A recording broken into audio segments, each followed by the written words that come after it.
So I'll just angle a little bit here so you can kind of face it. Yeah.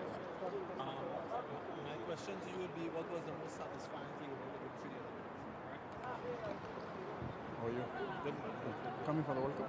Yeah. I think I'll do that for me.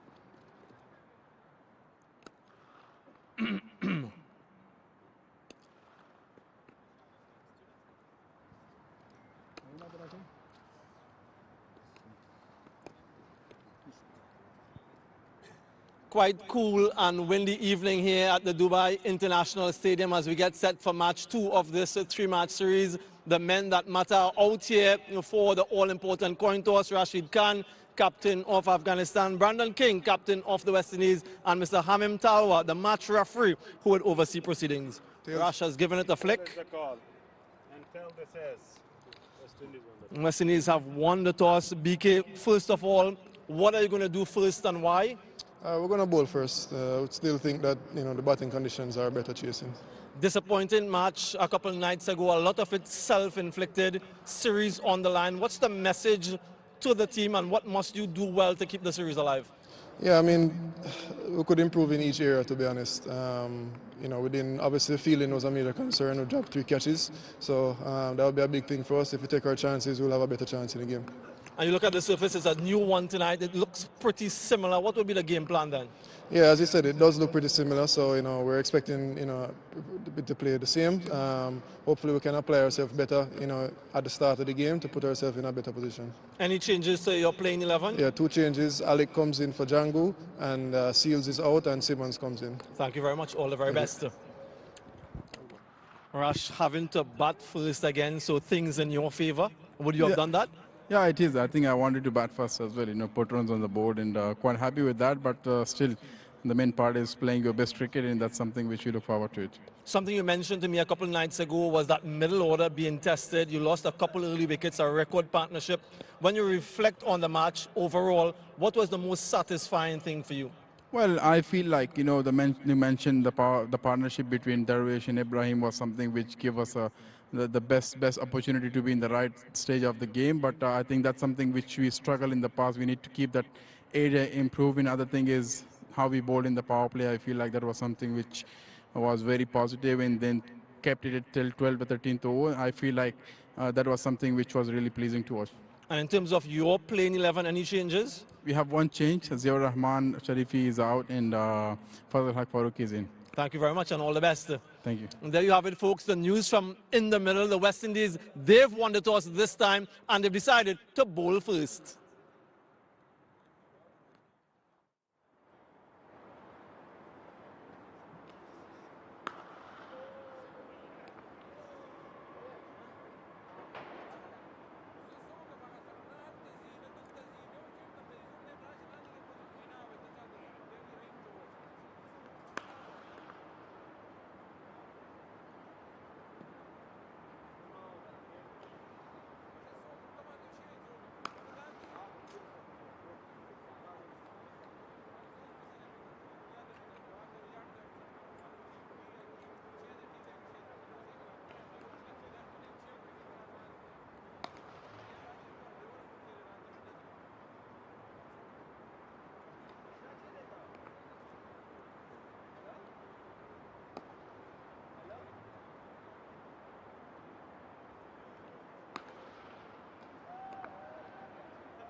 With an eye on the T20 World Cup, Afghanistan and West Indies squared off under the ring of fire. The Windies dealt a couple of early jolts to set the Afghans back. Zadran and Rasuli, though, steered the hosts through choppy waters. Zadran's zest for dominance continued. For Ibrahim Zadran, that's his fourth 50. And Rasuli raced to his half-century as well.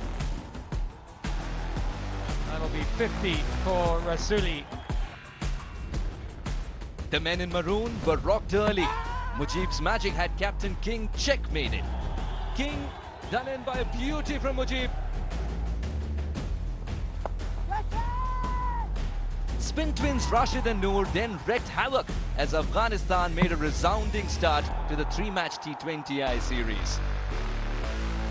Afghanistan win it comfortably by 38 runs. Having tasted defeat 5 times in a row, the Windies are hoping to be 6th time lucky and keep the series alive. Welcome to Ian Cup Afghanistan West Indies T20I Series 2026, powered by Super Cola. As the teams arrive, the previous match has set the tone, and this one today will define the series. Afghanistan players coming out onto the ground, and West Indies certainly have a tough friend here at the Dubai International Cricket Stadium. Will need to secure a win. Well, when you look at this series, this is how it stands. In the first T20I, Afghanistan won it comfortably by 38 runs. Second one today is a decisive one, because remember, Afghanistan has the 1-0 lead, and the third and the last will be on the 22nd January. And if you want to remember it again, this is what transpired in the first match. It was 181 Afghanistan posted and comfortably won it by 38 runs. West Indies fell short. And then when you look at that first T20I for Afghanistan, they had the concerns about their middle order, and guess what? They registered their highest partnership for the third wicket in T20 and their second highest of 162 ever in the T20I. And Darvesh Rasuli and Ibrahim Zadran were on fire, and both scoring half centuries and both securing their individual highest runs. Well, Devendra Kumar was there earlier on with one of those heroes. Amazing consistency, 4 half centuries on the trot, but there was some break. How do you keep your form going, Ibrahim? Bismillah Rahman Rahim. I always try to keep the things simple. I don't want to think anything extra or put lots of pressure on myself. I would say it's all about the daily routine, what I follow, and I take the confidence from them and want to apply them. And yeah, I want to take the confidence from them, bring it into the ground and enjoy and entertain myself to play better cricket. And you enjoy batting with Gurbaz at the top of the order. Yeah, if you look at the status between us for the last couple of years, and we have been playing together for a long time. The trust is there, communication between us, the understanding of the game, awareness of the game is there between us, because we have played lots of cricket together. And yeah, we always try to enjoy our games. We know each other game, how to play. So yeah, this is the things. You had an outstanding campaign in the previous World Cup. How important this series is for the preparation for the upcoming World Cup in India and Sri Lanka? Yeah, if you look at the first game, it went really well. I've got the confidence from it, but I try to keep it with myself and go and carry on with the same momentum, with the same confidence. I have already got it, so it's there. If you look at the great top players, you know, when they perform, then they think that responsibility is there, the expectations are there from them. So this is what I just think. I couldn't say, and I can't say that, you know, I'm the top, but yeah, all the time when my form is there, I don't think, you know, just to go with, you know, with that mindset, yeah, you played better cricket, in the last game, get relaxed. No, it's not like that. I have got the confidence, but I try to keep it with myself, go with the same intention, with the same positive energy to take it to the World Cup for the upcoming, for the upcoming World Cup, which is going to be happening in India. Thank you, Ibrahim. Thank you so much. Well, Ibrahim Zadran certainly has been the Mr. Consistent for Afghanistan. To understand how the wicket is behaving today, let's hear the expert view from Nick Compton.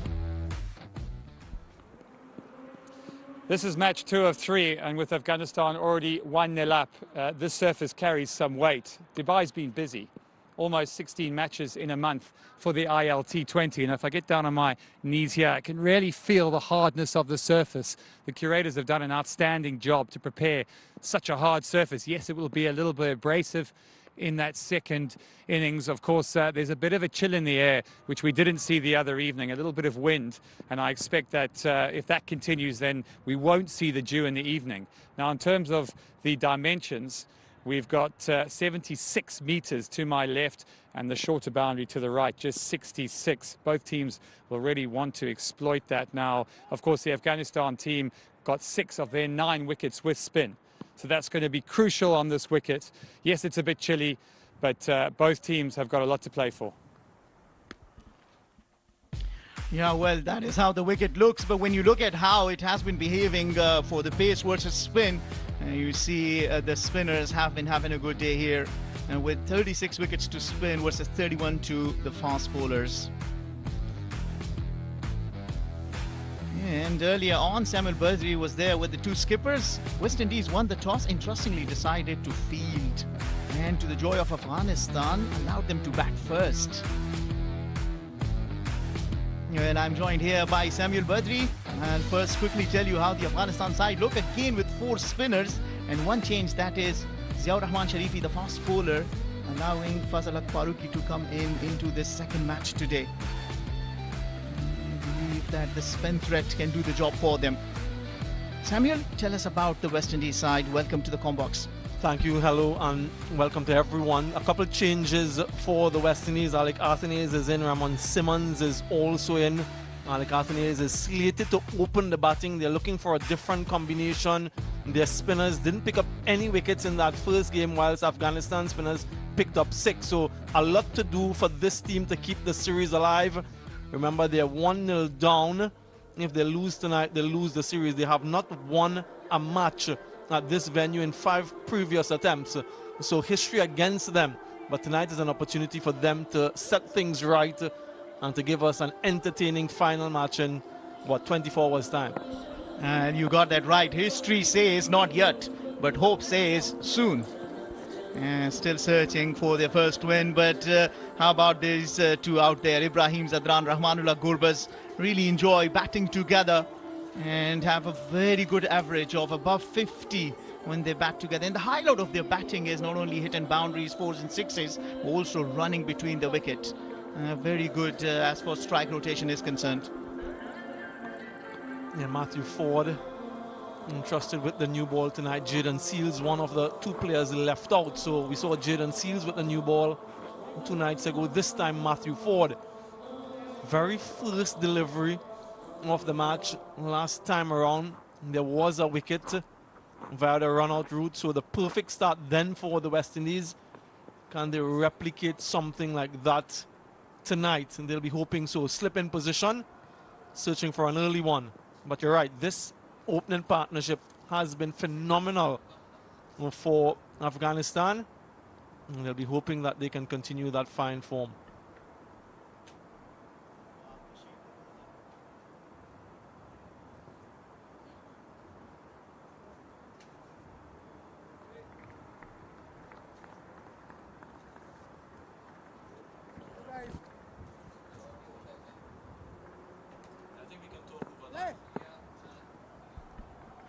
Well, Sabir on his debut international as an on-field umpire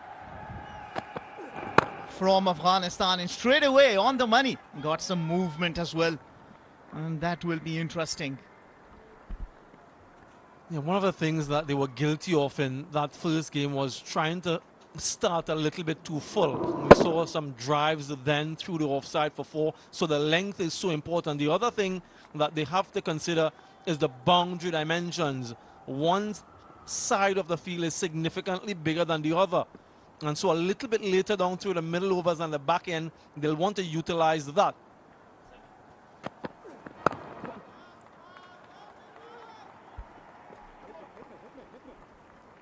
Yeah, absolutely spot on. And just pulling the length a little bit, not bowling those 2 full deliveries, because that allowed Ibrahim Zadran to settle down nicely, wasn't that? He's been on the roll, has found his rhythm, looks really good. He's got 4 back-to-back half centuries, was the player of the tournament in that T20I series in Zimbabwe. Scored 3 back-to-back 50s there.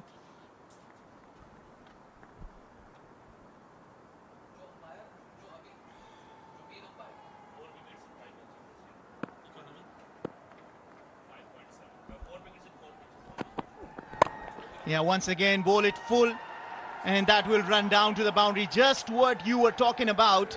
Same mistake probably has been repeated. And that is what you can ill afford. And with a man in such fine form, you mentioned 4 consecutive half centuries, searching a record for himself. If he can get to 5, he'll join Sikandar Raza as the only other player in the world to record 5 consecutive half centuries in this format. He's not going to miss out on that, given the form that he has. So the first couple deliveries, the length was good, but searching for something a little bit more and allowing a free boundary.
It was high, and so it wrong-footed Johnson Charles as well, who was maybe initially going down the leg side.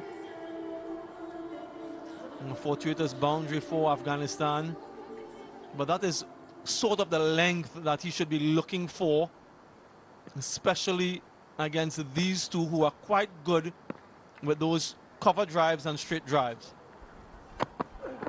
He certainly got some movement. That's a good last ball to finish the over. 9 of the first over without loss.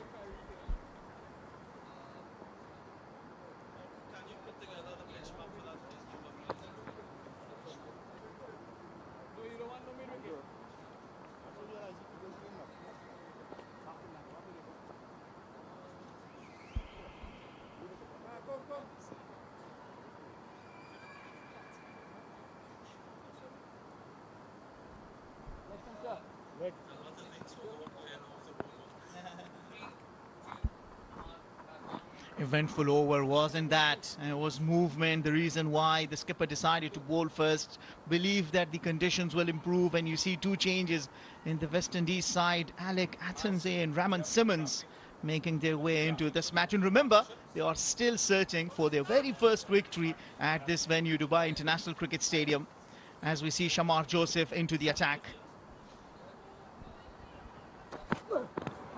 Whoa, Gurbaz just wants to bring the attack to the bowler. That's good presence of mind from Shamar Joseph. Yeah, Nick Compton mentioned during the pitch report that it's much cooler tonight. We didn't see that a couple of nights ago, along with a significant wind, much more than a couple of nights ago. And so he's able to utilize that, Shamar Joseph, to get that outswing.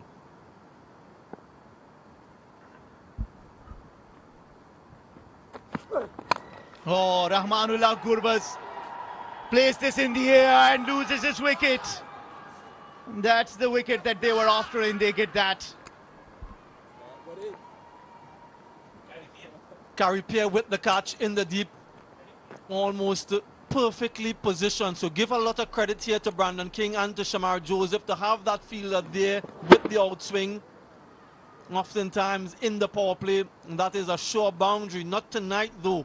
And the catching has been good. A good start anyway. And another early dismissal for Zadran. Gurbaz rather. Now he has to go for 9 for 1.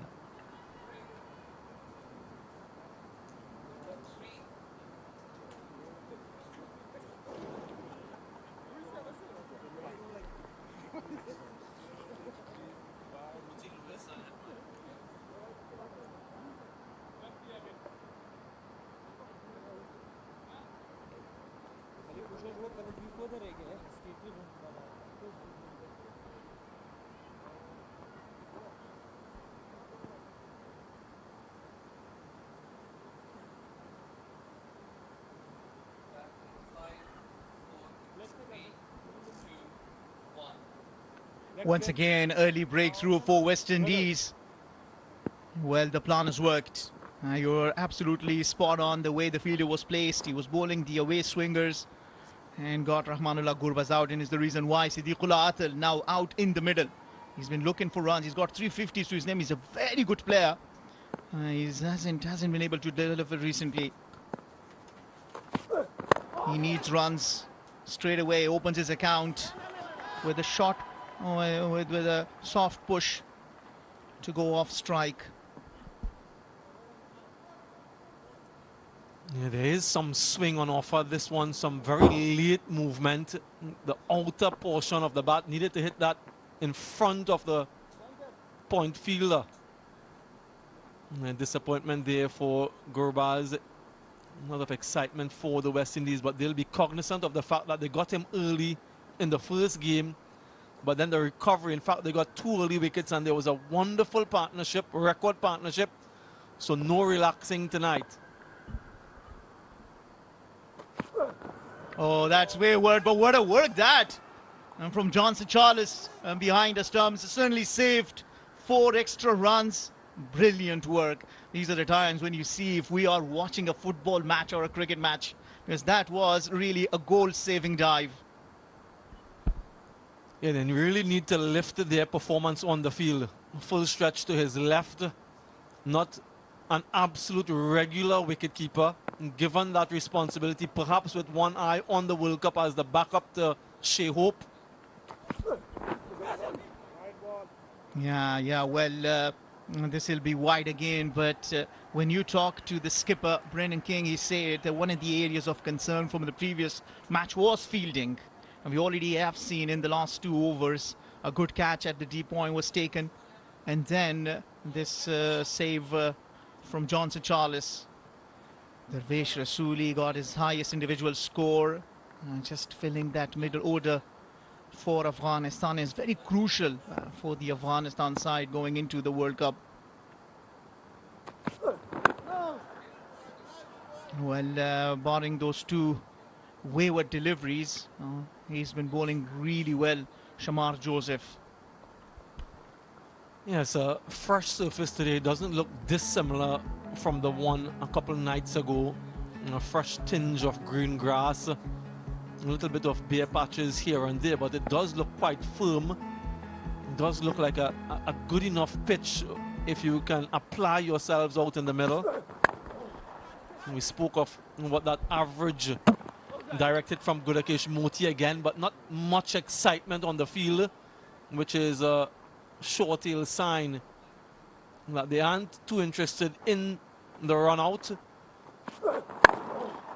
Yeah, he went straight away. No disturbance from the bowler that time like we saw a couple of nights ago. Yeah, so 160, mid 160 is the average first innings score here, batting first.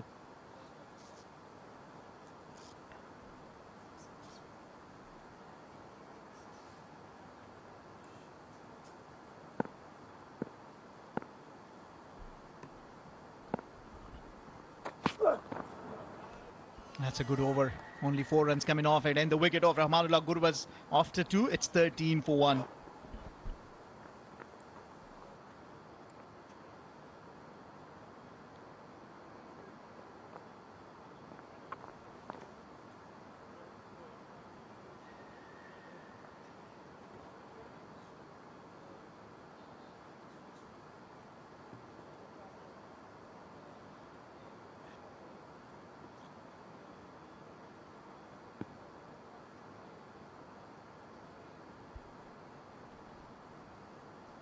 Well, Matthew Ford will continue. Remember, he's into 15 T20Is, and the 4th time he's bowling the first over.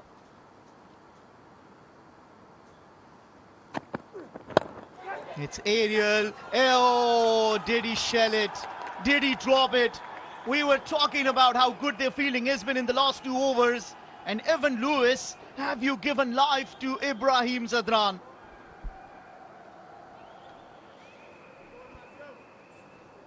Yeah, I thought that we weren't going to see this tonight. Another regulation catch for Evan Lewis, and really made a mess of that.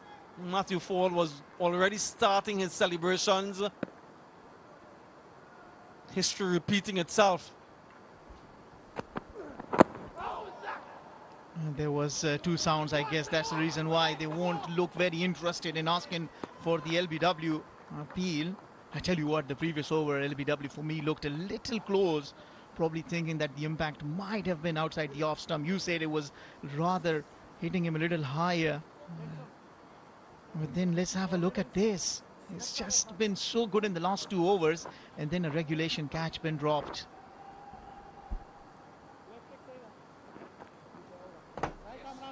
Yeah, he was guilty in that first one as well, dropping one in the deep, this time inside the inner circle. West Indies would have so loved to see the back of Zadran, who's been so prolific.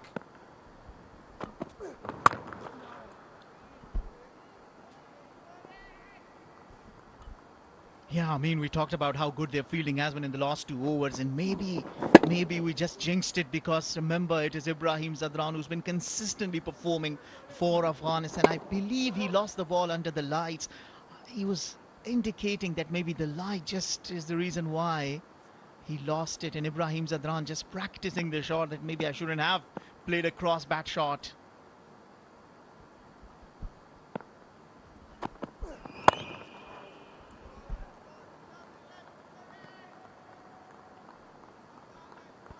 It can be deflating sometimes when you drop those types of simple enough catches.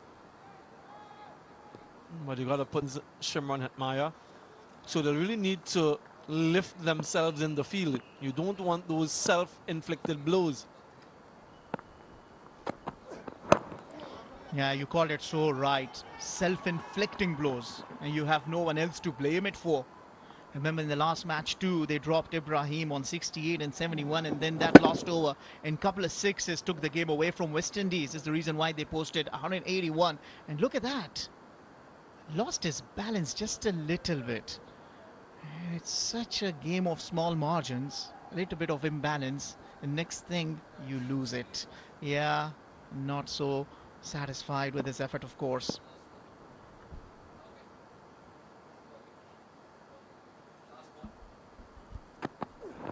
Yeah, coming down the track just a little bit. And look at that, immaculate Ibrahim Zadran. It's so beautifully. Won't run down to the boundary, but they'll get 3 to end the over. A good one, 5 runs coming off it, 18 for 1 after 3.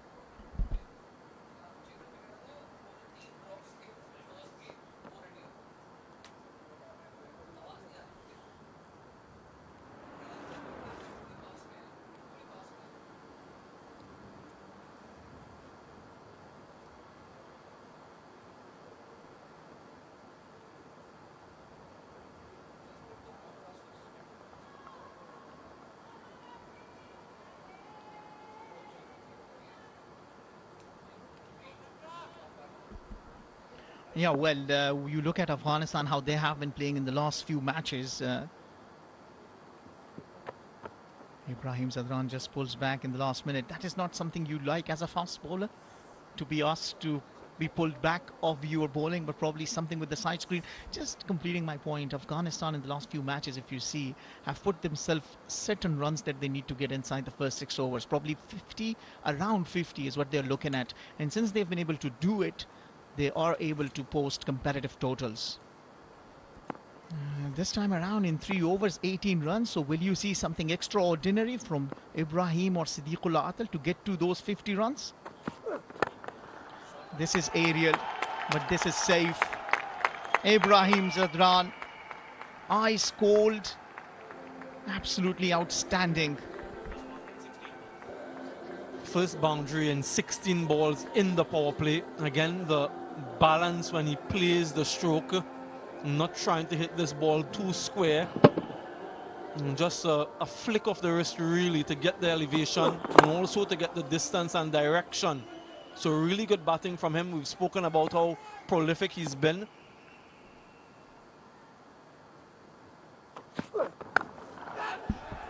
Wow, what a shot that is. Imperious Ibrahim Zadran, back-to-back boundaries. Yeah, we had to wait a while to see a boundary, and we've seen 2 in succession. Really belligerent batting from Zadran. Short this time from Joseph. And the way he's able to get back and swivel on it so nicely.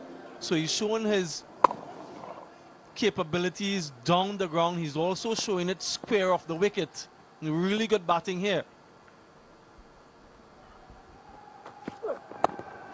Oh, they hadn't got enough runs, but the first 3 deliveries have yielded 9 now.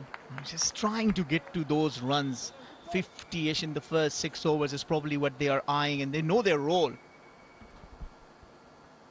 It's interesting that you mentioned that, because when you look at the statistics, their run rate in the power play, as we look at these 2 boundaries, since the T20 World Cup 2024 has been the lowest of full member nations. So in the power play, they've been averaging at just over 7 runs and over, which is below everybody else. So that's an area where they want to have, as you so rightly mentioned, a little bit more impetus. They finish really well. If they can start well and go well through the middle, and then they're well on their way.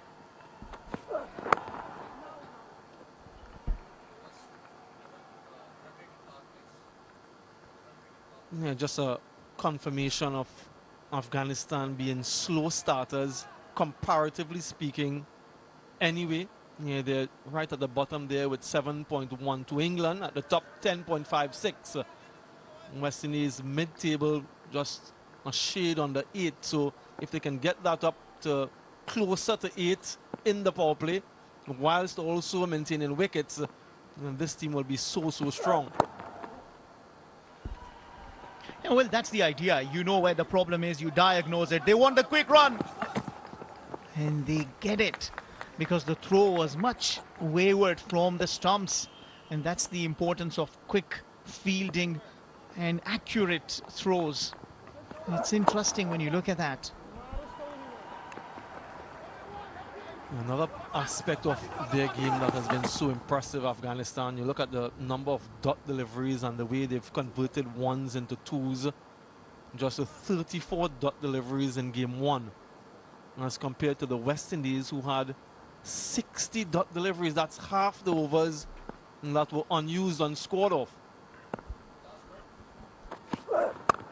Well, he finishes the over with a glorious looking shot. Will that run down to the boundary? Remember, that is the longest side of the field, and it still wins the race. Closes the over with a boundary. 15 runs coming off that. After 4, it's 33 for 1.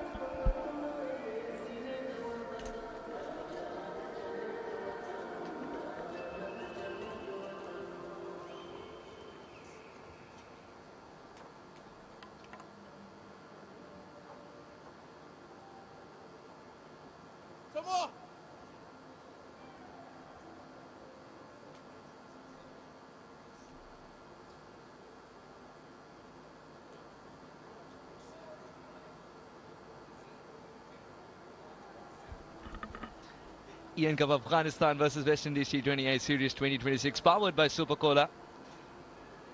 The three-match series, the first one picked up by Afghanistan.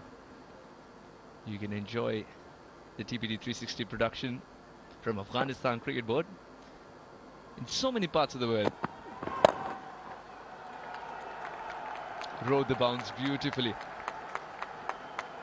Bit of football skills, but not to the rescue. Moti has actually kicked it to another boundary cushion. Nice start to the over as far as Afghanistan are concerned. Welcome, Nick Compton. Suras, welcome. Good evening.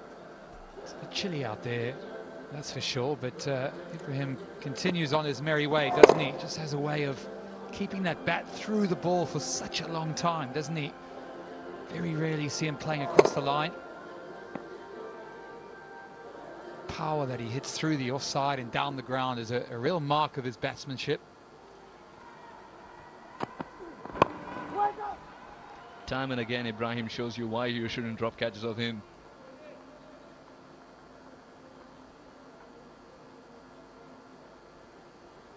His catches are vital also because he's been lifting the bat for fun for the last 4 games on the trot.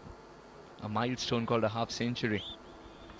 Yeah, you can see why he's consistent. He's got a very compact technique, both on front foot and minimal movement when it's short. Gets back and plays the pull shot with such ferocity. We've seen a fantastic one this evening already. Makes the game look very simple, doesn't he? Not that complicated. And they've got a real man, a real find here as an opening batsman. Compensated there for with the dragging back of the length and the last moment also changing the pace. Excellent. Yeah, look at some of the shots from the first match. He played some imperious shots through the offside. That straight bat, high elbow.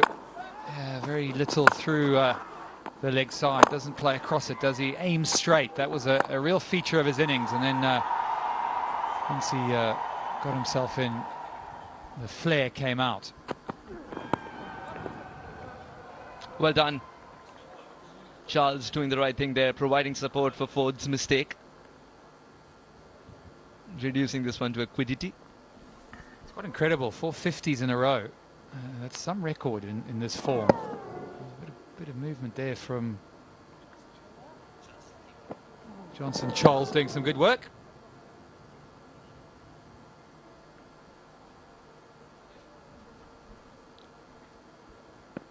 Ford was excellent in the first over as well. Remember, he contributed to the drought of boundaries in the power play. 15. And now we'll find him, but indeed, the slower delivery does the trick. Ibrahim threw with the shot and then the ball arrived, only to hear the death rattle. Well, dare I say, I've given him the kiss of death. It's the first shot we've rarely seen him play across the line. Everything's been so straight, up and down the ground. A mark of his batsmanship. But he gets completely deceived by Matthew Ford. It's an excellent bit of bowling. Just rolls those fingers across and does them all ends up. Well done, sir. Ford might have picked up a wicket. Lewis is smiling even bigger now. 22 of 17 for Ibrahim Zadran, 37 for 2.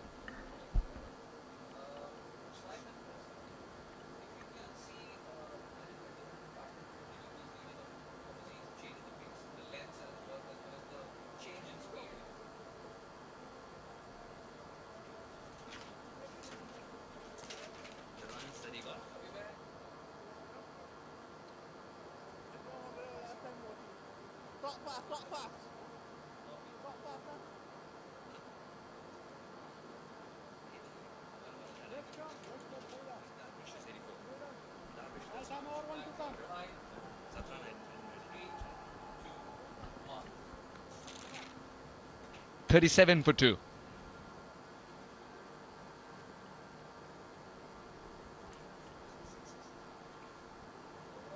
Three half centuries for Darvish Rasuli. One of them as recent as the last game. 84. What a hand he played, Darvish Rasuli. Got the Player of the Match award for the 3 catches as well. Wasn't in best of control, but will collect the boundary. Off the mark, but only in the scorebook. Perhaps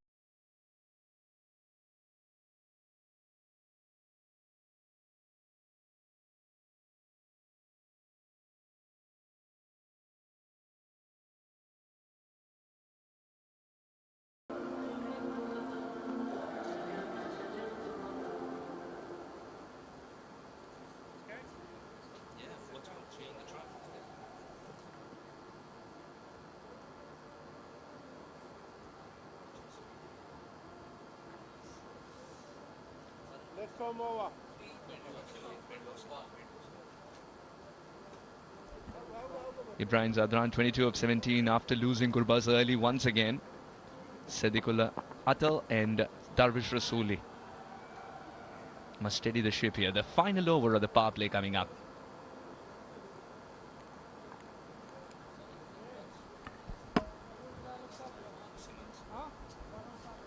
Raymond Simmons, the new bowler, gets an opportunity this evening, comes in.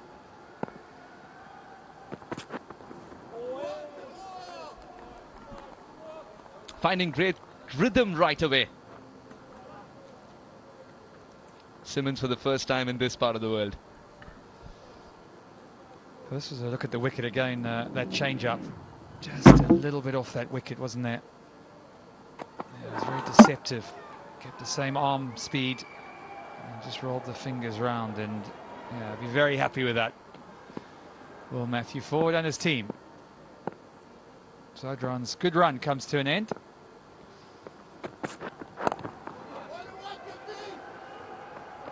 Yeah, so Raymond Simmons gets an opportunity this evening. Jaden Seals out. Amir Jangu out. Of course, Alec Athanase, the other player, to come in. So both get a good opportunity, and it'll be a nice time for him to get the ball.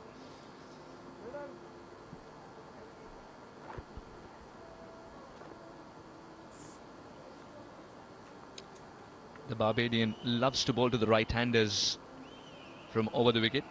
Took 4 for 15 versus Nepal, all utilizing this angle, troubling the righty. Can he do that once again to Rasooli? Generates the edge, but that has just enough fuel to go beyond the fielder. Rasooli's got 2 back-to-back boundaries, 2 very streaky boundaries. Still searching for the middle of the bat.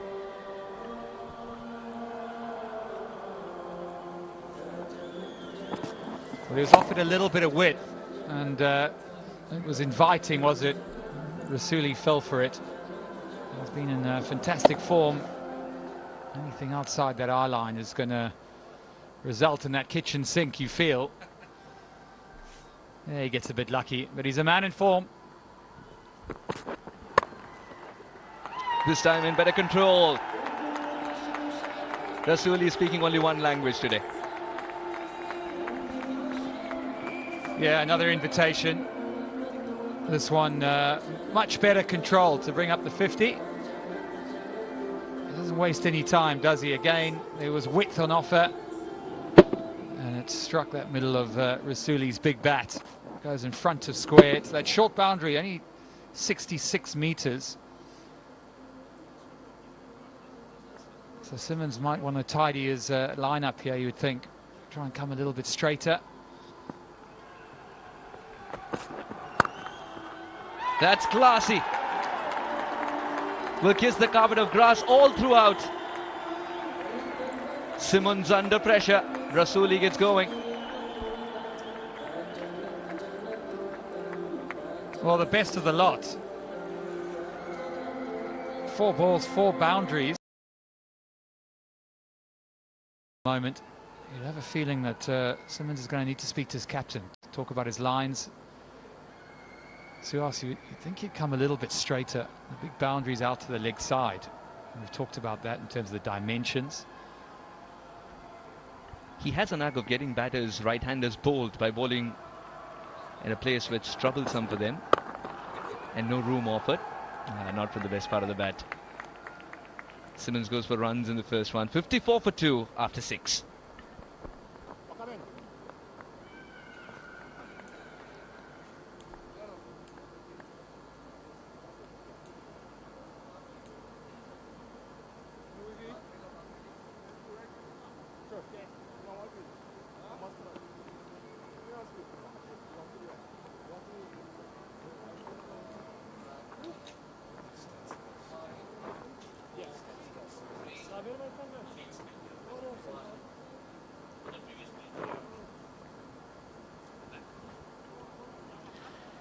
.54 for 2, Afghanistan doing better than their first game in the power play. If you juxtapose the power play scores in the first game, they were 51 for 2. They steadied the ship after losing a couple of early wickets today as well. The difference is Siddiqul Atal still out there.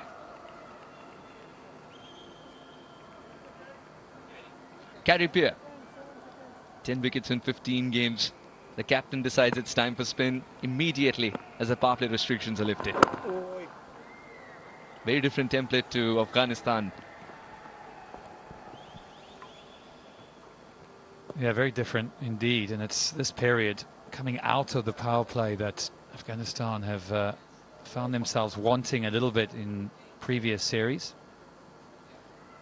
Very adept at the top of the order and at the death, but it's that middle period that sometimes they get stuck against spin. Only 7 runs and over in that middle period as an average. Gives you an idea of where they need to improve. They're going to run hard here. They'll just get one out to the short boundary there. They played it really well the other evening, and this is a look at their power play today. Again, some exquisite shots through the offside. That was the wicket. Just didn't get in control of it. Good catch out in the deep. We're back live.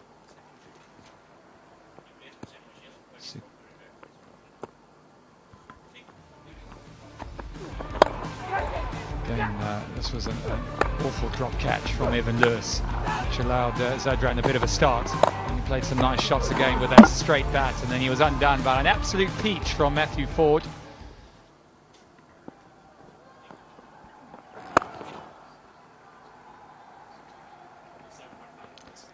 So far, brilliant from Peer. Bowling exactly according to the field that the captain's given him. As far as possible, it's about keeping the boundary balls at bay. You understand that the singles will be the new norm, given that more protections allowed in the deep now. Yeah, we talk about these power plays and middle phases. Afghanistan scored 60 runs off 8 overs against spin in the last match. So while they were good, it wasn't as destructive as perhaps you would have thought. Really climbing into some of the wayward opening bowling or the quicker bowlers that West Indies had on show.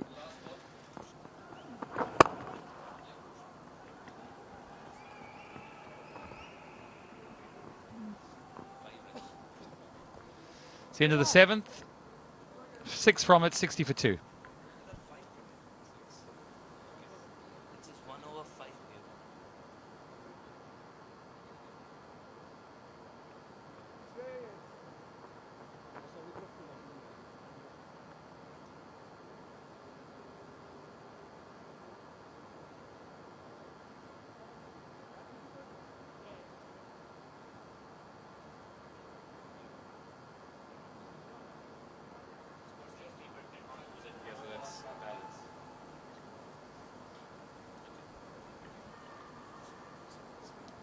Buildings are getting slightly stunted now that the power play restrictions are lifted.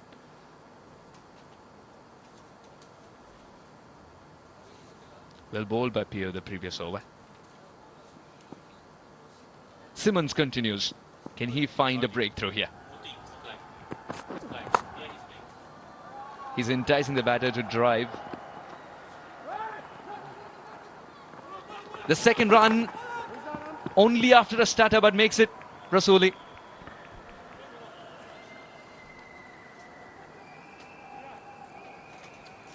We might go upstairs here. I think he was safe. Team umpire to director, we have umpire review for run out. Please give me best angle you have.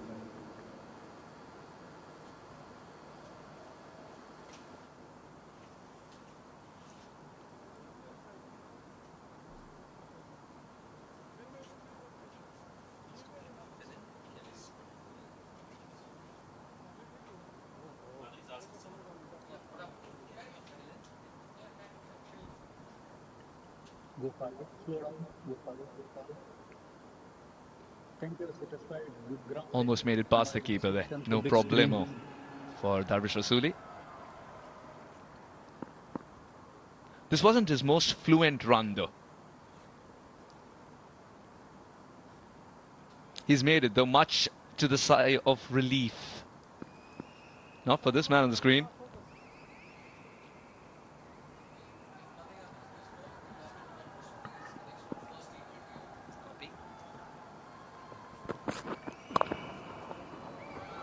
Concentrated more on control this time around.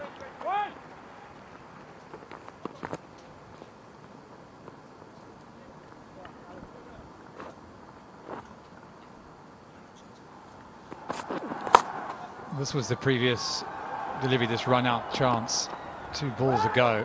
And they came pretty late. The call was late, but they did well running to the danger end. Slight fumble. We've seen this West Indian fielding again letting themselves down, whether it's catches or fielding. Just not good enough at this stage. They're just talking about options and bowlers. Kerry Peer, already seen an over from him, and of course Gurukesh Moti, the other spin option. You just wonder whether they could have been brought on a little early, particularly when Rasuli walked to the wicket. You look at what happened in the first match. He was allowed to get going, wasn't he? The ball coming on, he enjoyed that, didn't he? Just wonder whether West Indies would have had a different plan to him, maybe take pace off. This one is on the pull, should be another catch. Oh, another drop. A tough chance, yes. But at this level, you've got to take these. You've got to feel for Simmons. And it's Kerry Peer. Safe pair of hands usually. He's bowling his heart out here, Simmons. This was according to plan for Simmons. Atal had his heart in his mouth. 9 out of 10 times Peer would have taken it. He's reached it. That's the difficult part, which he did easily. Hardly got a hand to it, Suhas. Oh, it's nice of the bowler to clap him. Oh, this one now is more runs. Just one of them. There's something going on out there, isn't there? You gotta love this, Nick. Every ball's become an event. A young Simmons getting an opportunity, making the most of it, going for runs, and suddenly almost redeeming himself with this opportunity created.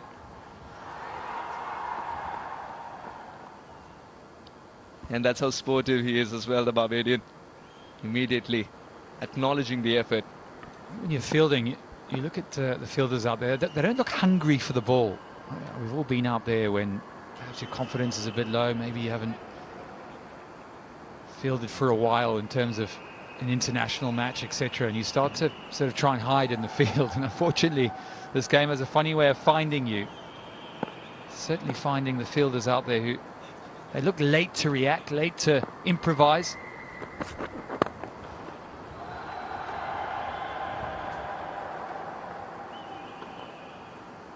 Sadiq hasn't been at his fluent best as well in 2 outings put together, 13 or 15 today, but he's allowed to take this time as he can quickly cover up for this. Yeah, the West Indies have got to be careful about the man on your screen right now. 84 in the previous game, 8 4s and 2 6s, and he's just getting himself warmed up here, already striking at over 200. He's been given some freebies outside the off stump from this man. Oh, it's a good change up, that good finish to the over for Mr. Simmons. It's 8 done. There were 7 runs in that over, 67 for 2.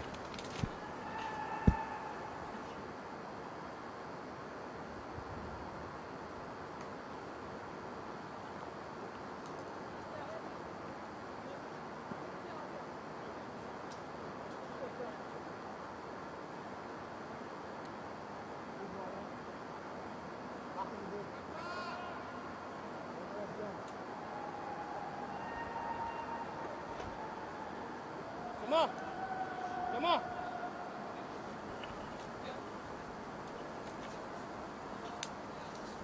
67 for 2.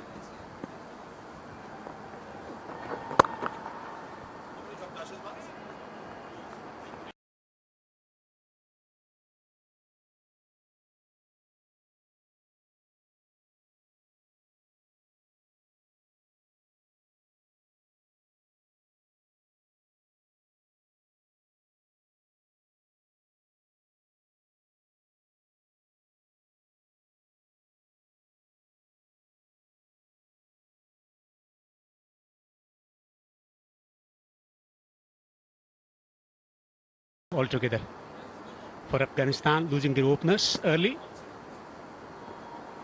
That is it. Looking to counter this spin. We'll settle for a single in the commentary box. Semul Badri. Hello once again.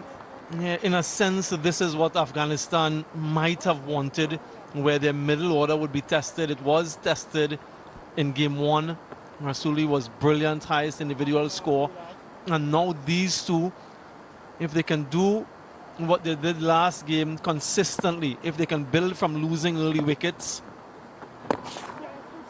get that platform, we know that they're dangerous in the back end of the innings. So maybe they aren't too displeased with this opportunity for the middle order. The West Indies, though, they'll be very displeased with the way they've been fielding. 3 drop catches in game 1, 2 drop catches so far in game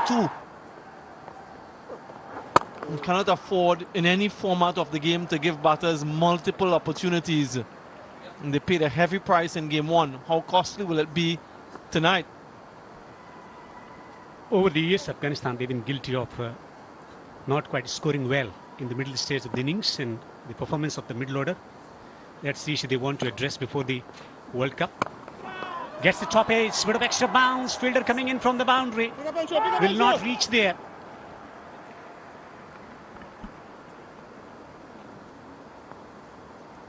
Yeah, that's the bigger of the 2 boundaries, the fielder in the deep, not able to come in quickly enough, so landing quite safely in the end. Firm hit down the ground. Single ticks over the over number 9, 72 for 2.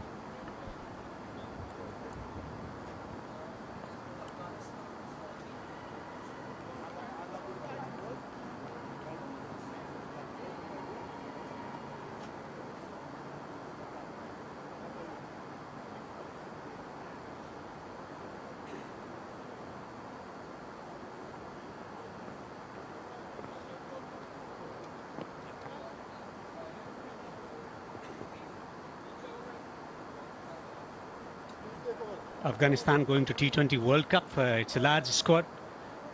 The biggest talk of the town was Mujibur Rahman or Ghaznfar.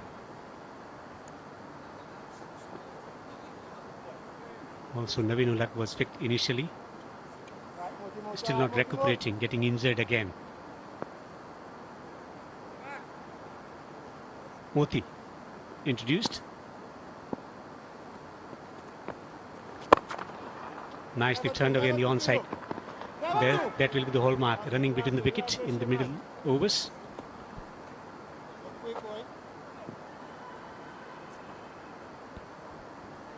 Had a solid game in game 1. Gulakesh Moti, though he was wicketless, it's an important series for him as he looks to reclaim his spot in this West Indies team. And dropped for the New Zealand series that preceded this one. Now he's back in the fray, and maybe eyes on him to see if he can get into that World Cup squad. West Indies are quite used to having 2 left unorthodox in their squad. You'd assume that Akil Hussain is a shoo-in for the playing 11, and it's between Kari Pierre and Gulakesh Moti for that spot. It might be in case where there's another spinner in. He's something that he's been working on as well, Gulakesh Moti, the back of the handball to the left-handed batters. So sort of a wrist spin.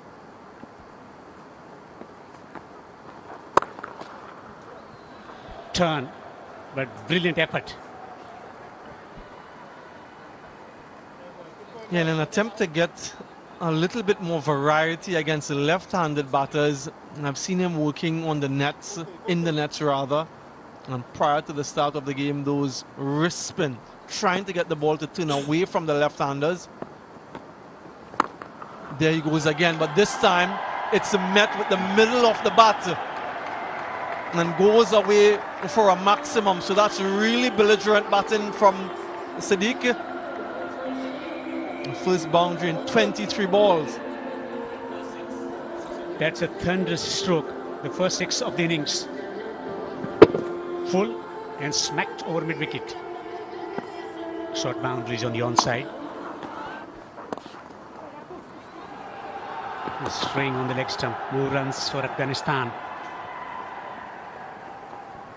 2 batters who are known for their ability to play spin so well. 2 of the best batters from Afghanistan.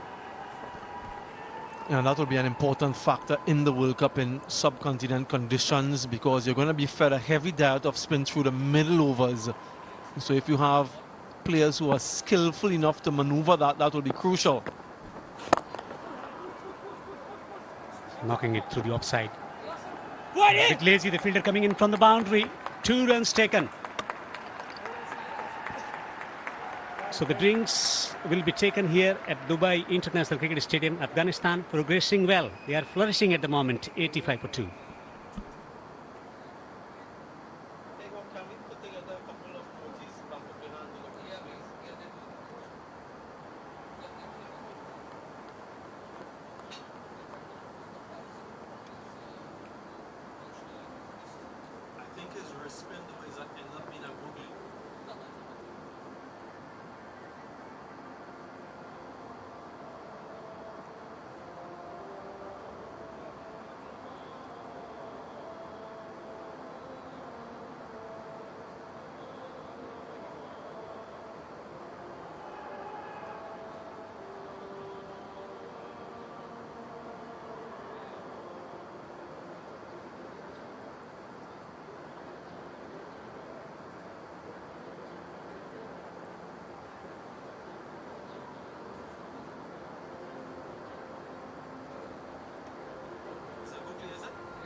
Siddiq is growing in confidence. Rasool is stroking the ball delightfully. 29 of just 18 deliveries, off to a positive start. This has been a significant partnership between left and right in combination.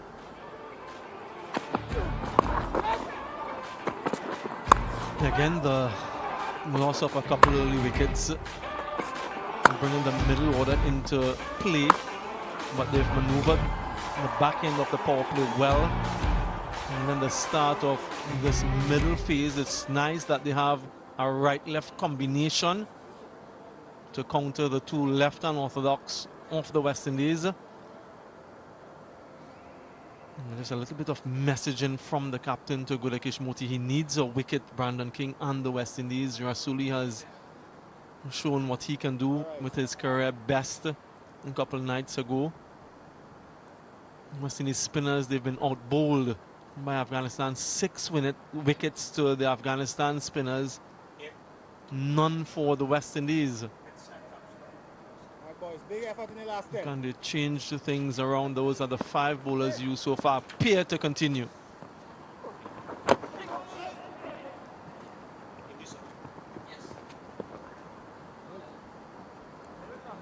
This is at slap end cup between Afghanistan and West Indies, 2 of the naturally gifted teams.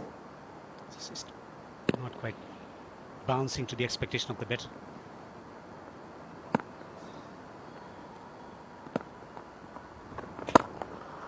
Knocked it down the ground for a single.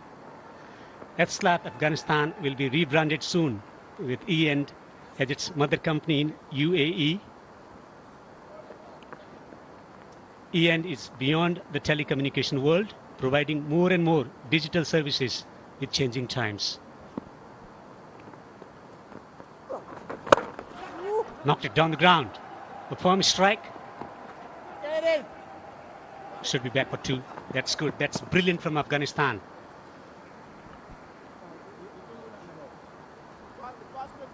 Bringing a 50 partnership.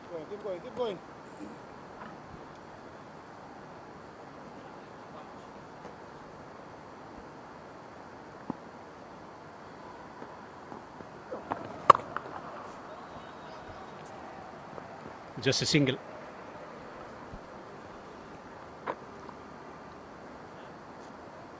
Another wonderful partnership for Afghanistan.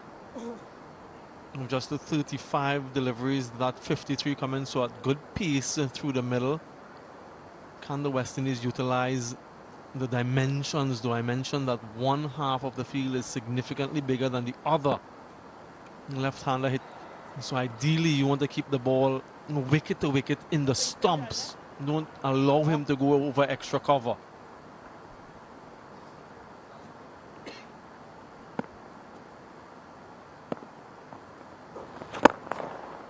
Lovely delivery, tossed up around the leg stump, just a single. 11 overs bowled, 91 for 2.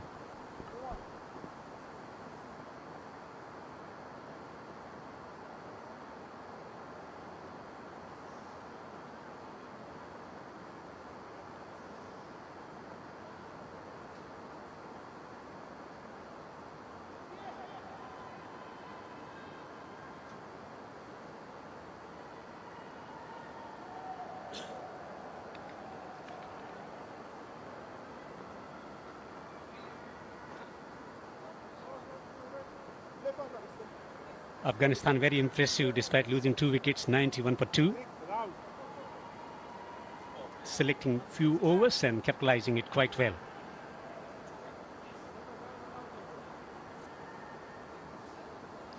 Once again producing the amount of runs that they required in the power play overs. Slightly better rate as well. Chopped it to the square boundary for a single. Yeah, more conventional finger spin from Gudakesh Moti. They're trying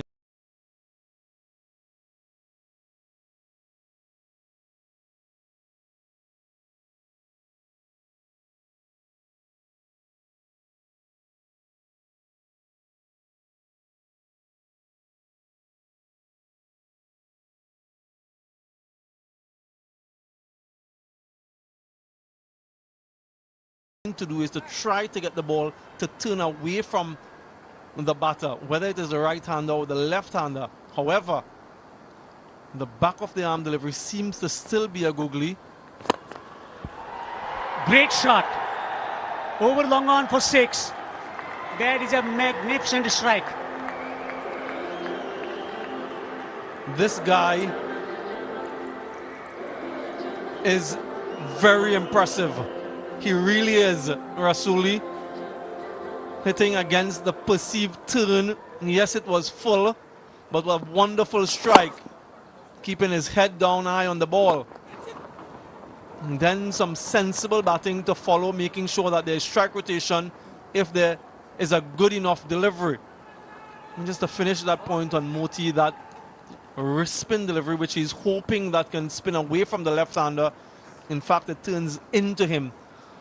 So it doesn't really present too much of a variation. But yeah, in the slot and disappeared. Crashes through the offside. There is a sense of urgency. Looking to hit boundaries, singles and twos. Rasuli quickly on to 40 of 23, has got plenty of experience as Afghanistan reaching 100 for 2. After losing a couple of wickets in quick succession. This has been a brilliant recovery. Some grip for the spinner. And pay attention to that, folks. I can't mention it enough. Even though that was a good delivery, didn't get in the middle of the bat, was still able to get a single. Still able to rotate the strike. So right hand, left hand, you have to make the adjustment as a bowler. Expensive start from Moti tonight. Excellent delivery to finish the over. 12 overs have been bowled. It's 101 for 2.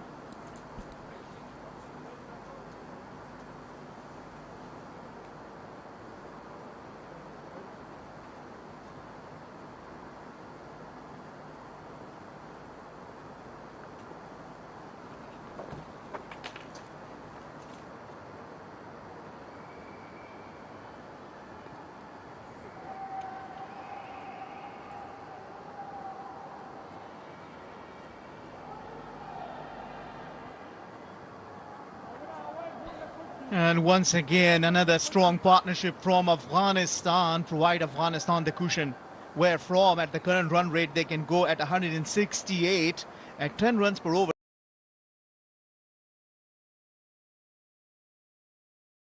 They can go to the same score they got. And you look at the last matches here as I welcome Suhas Vidam in the commentary box with me. Welcome, Suhas. Thank you so much, Ahmed. Afghanistan wanted to tick a big box before they enter the World Cup. That is the middle order woes and the middle overs woes. This is a big trick.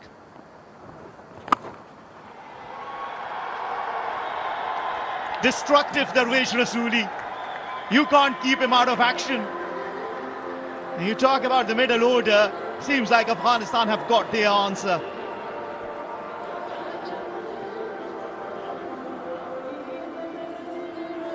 Ever since he got going today, he's been very uncomplicated with his approach to batting. See ball, hit balls working wonders for him. What a start to the over. And that is 50 for Darvesh Rasuli. Dazzling 50. And he has been finding some form. Back-to-back 50s to him. Raise your bat. Why not? What a knock this has been.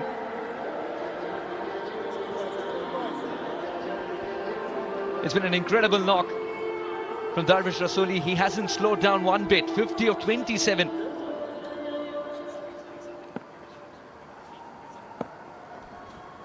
Three on the trot for Rasuli.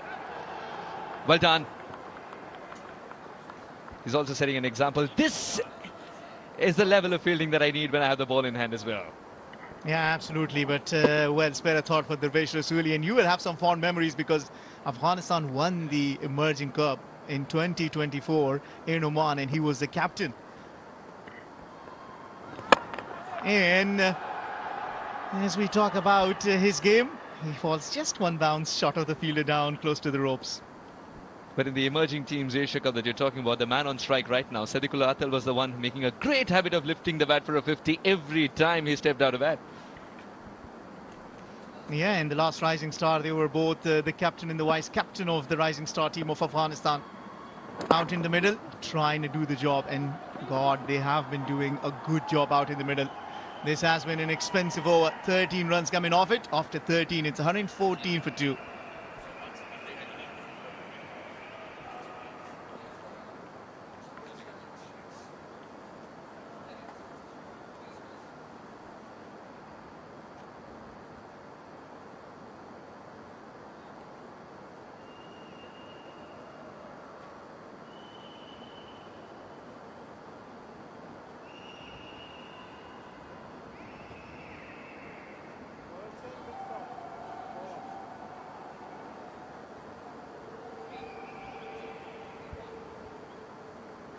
.77-run partnership of only 49 deliveries. Once again, as Mazhar told us, that this is again the third wicket partnership. 162 in the last match, 77 and still going on in this match for Afghanistan. Once again, what a great opportunity for Simmons. His team is searching for a breakthrough, a partnership brewing.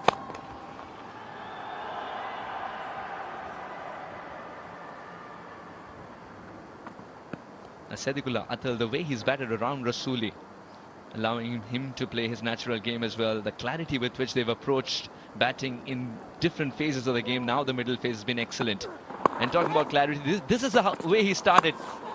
A couple of boundaries which were streaky, and then the middle of the bat was found. He never let go of that. Classy through the offside, treated the spinners brilliantly.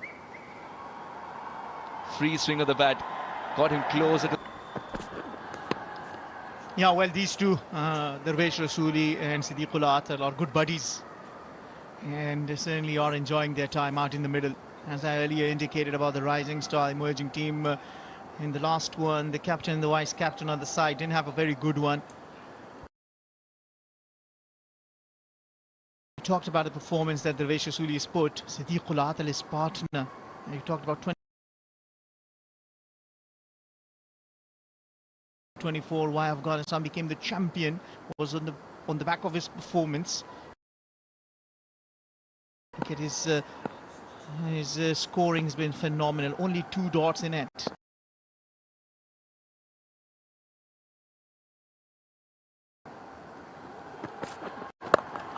Oh, that is Siddiqullah. If you haven't seen some of the glorious shots come to Dubai International Cricket Stadium, God, this is outstanding from both Siddiq and Darwish. Yes. It was a full toss. It still had to be hit. Simmons missed his mark. And Siddiqullah Atal has made 6 hittings look so very simple. He's going to pepper that area often now. The fans are loving it. Realizes, yeah, the plan was for a Yorker, but not for a 25-yard pitch. Yeah, well, Siddiq has been short on runs. When you look at his last 50, he only got it in the Asia Cup 2025 against Hong Kong.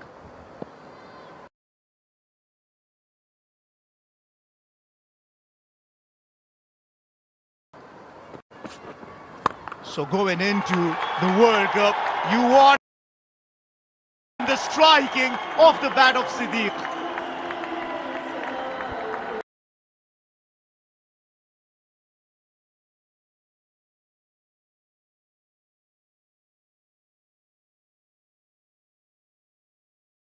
Was dropped off 11 off the bowling of Simmons by Kerry Fair.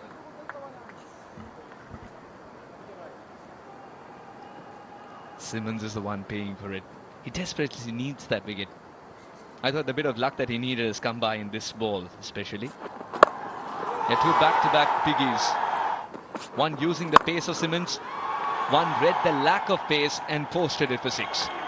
Yeah, imagine you create an opportunity and then next time you come to bowl and you're being smashed for 2 sixes. Good Yorker. That will be a dot. 13 runs coming off it. After 14, it's 127 for 2.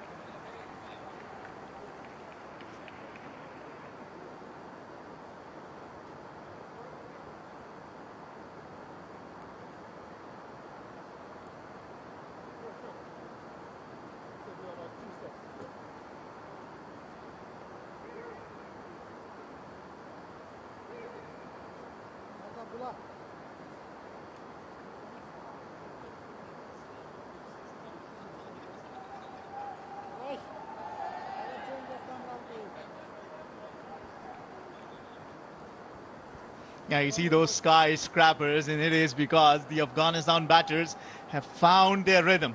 And just before the T20 World Cup, that's one area that they wanted to correct, and they certainly have. The middle order in the last 2 matches have been doing the damage against the oppositions.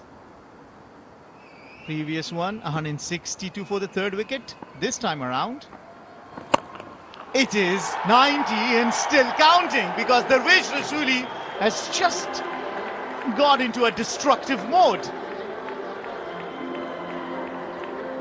This is marvelous from Rasuli. Just like Rashid Khan in Shpangiza. No look shot because he wants the world to look at it. This is brilliant indeed. Rasuli unleashed. He's never found his rhythm today, has he?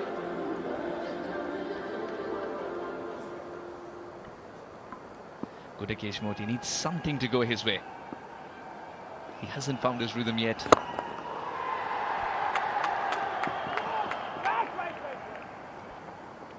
In this partnership, I think the feature has also been the running between the wickets, not just the big shots. Yeah, I mean, when you look at that, the single and the 2s that they have taken, I mean, look at that. A partnership of 97, 3 sixes to Siddiqullah Atal, 3 sixes to Darwish Rasuli, 1 4 and 4 4s respectively is the reason why they have been there. Just enjoying, coming down the track, still doesn't lose the sight of the ball. Siddiqullah Atal is only 1 run shy of a glorious half century. The 100 partnership comes up. Afghanistan finding middle order stability. Not once but twice in the series already. Had lost his balance but didn't change the plan. Picked the spot beautifully indeed. A couple of bounces and will crattle the rope. Kudakesh Moti. Can he catch a break here? He's gone for runs today. Yeah, absolutely. Moti's economy was under 5 in the last match.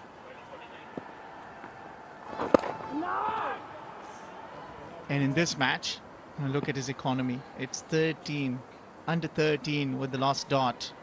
And he's into his third over. Yes, Sadiq and Rasuli never allowed him to get settled. Yeah, quick run taken, will wait. If that's not a bye, that would be his 50, but no, it is not. Sabir, who is on his international debut as an on-field umpire, tells Siddiqul Atal, you gotta have to wait.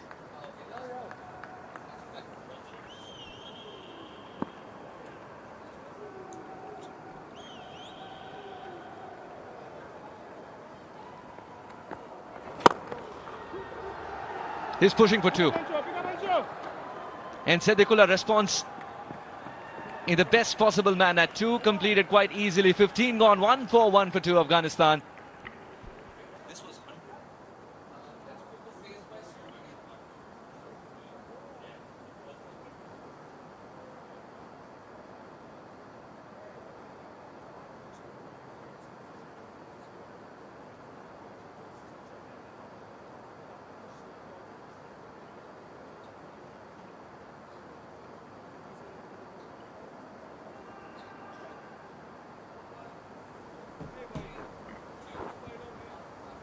And this is how the phases have gone so far for Afghanistan. The first 6 overs, once again reaching that 50 plus runs, 54, lost 2 wickets. But since then, Darvesh and Siddiq have put on a show here. 87 without a wicket in those middle overs.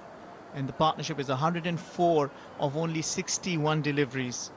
Darvesh Rasuli already completing his half century. This has been the 3rd half century on the trot for him. Siddiq, who hasn't been among runs, has found his mojo.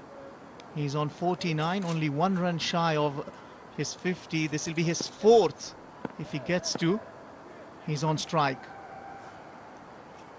Shamar Joseph, who got the wicket of Rahmanullah Gurbaz. That was to a good planning. He bowled that out swinger, had the fielder placed in the exactly right area. Didn't have to move an inch and the catch was right into his hands. Has now been brought back into the attack to get this partnership broken. Siddiqul Atal plays this in the air, but that is safe, and they take the single and complete the 50. The stylish, the solid Siddiqul Atal gets to his 4th half century. Much needed for the very flamboyant Siddiqul Atal with a bat in hand. Got just 2 or 4 last time, made a promise to himself to come back with a bat. And boy, is it a comeback. With his team losing 2 in the power play, he treaded on. Never put pressure on Rasuli as well at the other end. And some scintillating strokes when the spinners are on as well. A half century of the highest order this, especially for someone looking to redeem himself in UAE after the first blob. Yeah, absolutely. The way he plays, he makes sure that he anchors the innings. And that is what he hadn't been doing in the last some matches. I'd be very happy. Slower one. And you'll ask why the West Indian bowlers are not bowling those many slower deliveries. In the last match with the slow deliveries, they created opportunities. Yeah, they were shelled, but created opportunities. Saw the back of Ibrahim Zadran with a slower one today. Siddiqul Atal, excellent. 50 of just 38 balls. Yes, was given a reprieve, but he's made the most of it.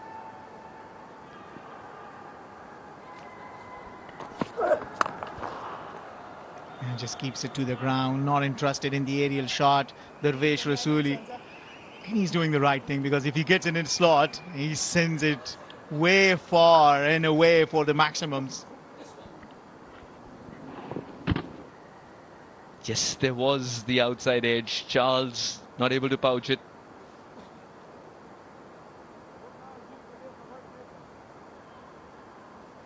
Yes, the ultra edge wakes up. That little whisper means problems for the keeper. Didn't get it from the middle of the bat, this one. I thought it was great in anticipating, but didn't get it from the middle.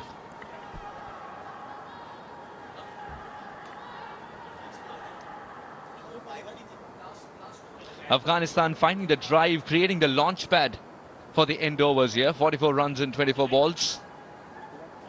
With 8 wickets in hand. Can they get over 180? Yesterday or a day before, 180 was enough. But it's also a hungrier West Indian side, remember that. Absolutely, you cannot discount West Indies, the two-time T20 champions. And they have the firepower. They certainly do.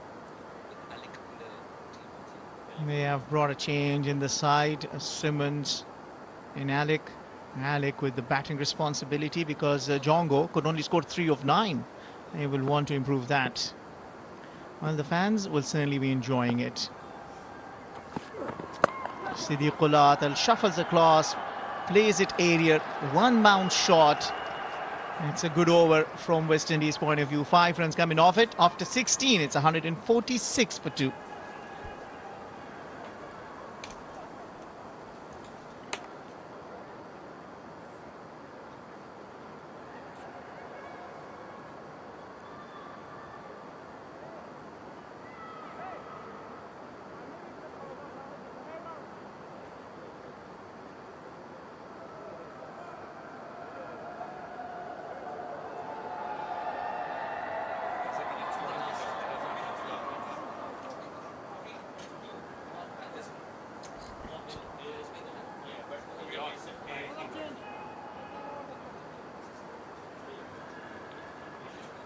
Four overs to go, and this has been quite a fine innings from Siddiqullah. He took time to get himself in, and once he set himself, he really has lit this arena up. This one is straight up. Is it going to be out? No. Just narrowly evades Matthew Ford. Bowling his final over. Yeah, it's been quite a partnership so far.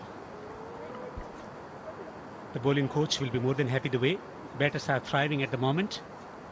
We'll have less worries, and the bowlers will be in operation, picking a few cues here as well. Into the pitch, getting the ball to bounce as well.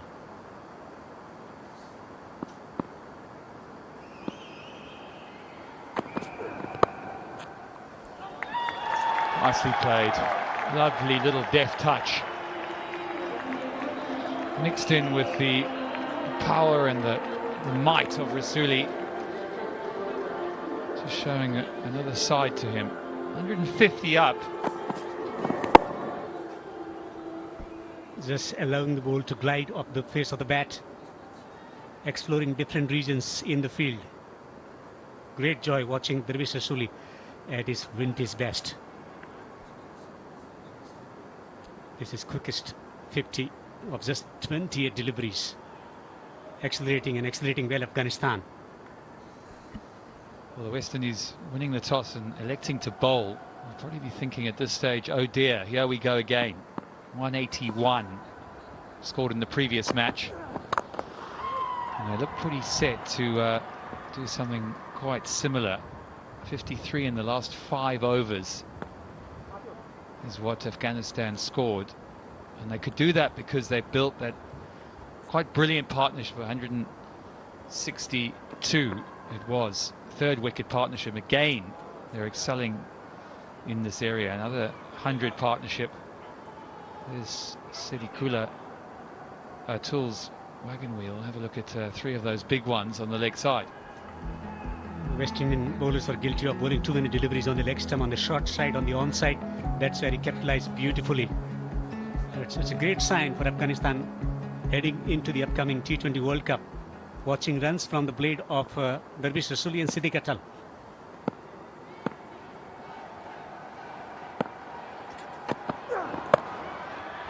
Tonk through the onside, fieldsman position, takes the catch on the boundary. The partnership has been broken.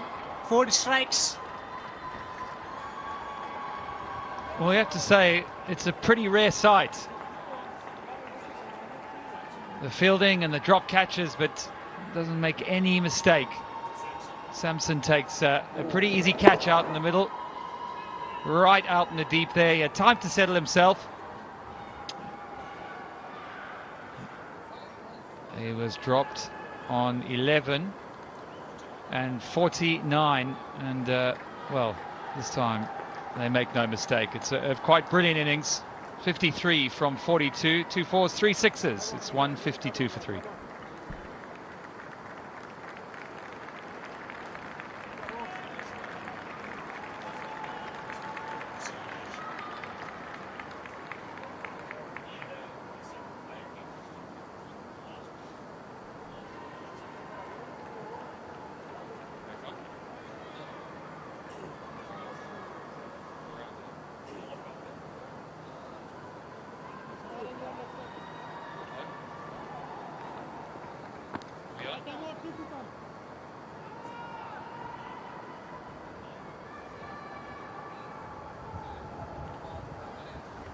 Well, the #1 all-rounder in ODI rankings walks to the crease. Omar Zai, the all-rounder. He is a dynamic cricketer. There we go, 62 matches. Just the 150. He's got that strike rate to go with it.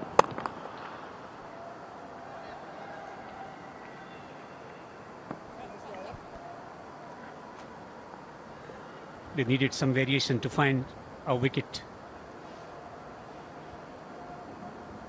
Everything was going in favor of Afghanistan. Just back of length delivery. Not quite getting the timing. Nicely just catch on the boundary from Samson. Yeah, the direction of that delivery was the key there. Just had to stretch for it a little bit, reach for it. Couldn't get that elevation and power like we had seen in some of the previous maximums that he managed to get. Okay, another slower ball. So good change up from Matthew Ford. Good thinking. 2 for 25. He finishes his spell. It's 153 for 3.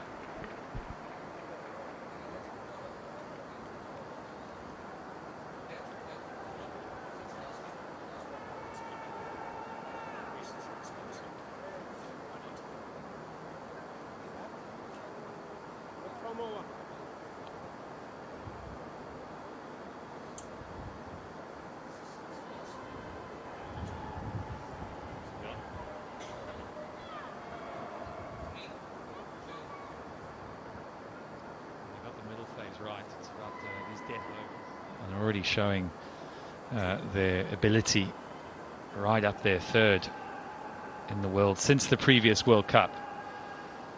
So that's something that other teams will want to watch, and particularly the West Indies as they approach the end of this first innings. Of course, the West Indies lost the first match, so you feel like these next overs are going to be absolutely crucial. Simmons back on. Carved through the offside. Looks like it'll just be one. A bit of fielding down there. And this is where West Indies already want to up the ante in terms of their focus and their ability in this field, because they've already dropped some catches this evening. You look out there, it is a beautiful stadium. A shorter boundary, 66 meters as opposed to 76. So if they can get going, you're looking at that 180 score again, Devender. How well they execute the slower deliveries, that's going to be crucial from West Indies perspective. Slower bouncer, that's the recipe for success on this pitch. The wide signal, but good variation. They continue to execute the slower deliveries. It will be difficult for Afghanistan to get the kind of acceleration that they are known for, the finishing touches. Yeah, it might just be an area, you touch on it there, the slow deliveries and the variations. You just wonder whether they could have brought them in a little bit earlier. Yes, we've seen some of them. but you just feel that they could have utilised that a little bit more. Sometimes accused of being one-paced. This one is hit high. Is it far enough? No, it's not. It'll be another comfortable catch. He's not going to drop that. Athanaze, the new man to the team, takes the catch. Afghanistan losing wickets at the time when they needed set better in the middle to utilize the last few overs. Wicket to wicket. Straight delivery, just slicing it rather than getting it from the middle of the bat. Hitting high on the bat as well. Simple catch accepted. Rasuli is out.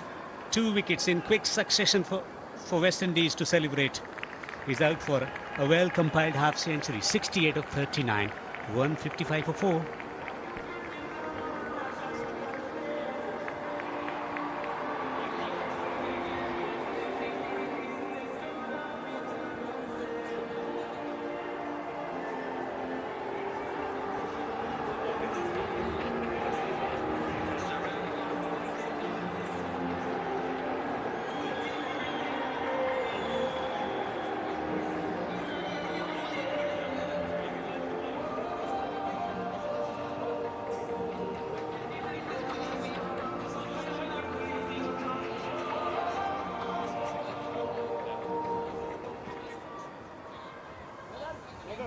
Mr. President of Afghanistan cricket walks out to the middle. Mohammed Nabi, what a legend. Been around for a long time as the all-rounder. Approaching 150 matches. What a brilliant strike rate that is. No hundreds, but 7 good 50s, a best of 89. So I'm not sure he'll have time to get that this evening. But he's got a job on hand. They'll push hard. They'll push hard, but they'll probably just settle for one. Yeah. Read that nicely in the field. Well, Afghanistan were thinking around 190. 2 wickets, setting them back. Yeah, you can kind of see what he was trying to do. Mid-off was up. He tried to give himself a little bit of room and hit that sort of into-out shot over mid-wicket. He's probably thinking to himself, I should have just banged it over mid-wicket. He's so strong there. See, maybe the coach is thinking the same thing. Seems pretty happy. Full toss will take single. This is good going for West Indies for a brief period though.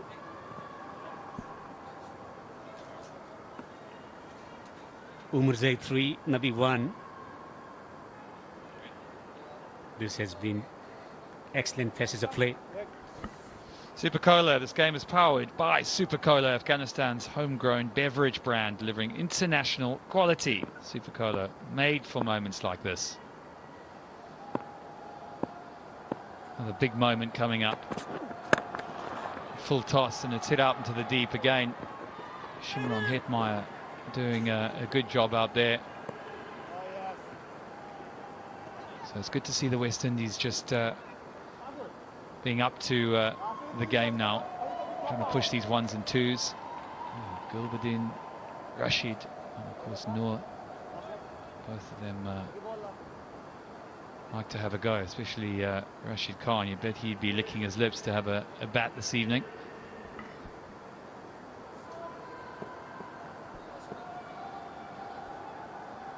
Third and fine leg up in the circle.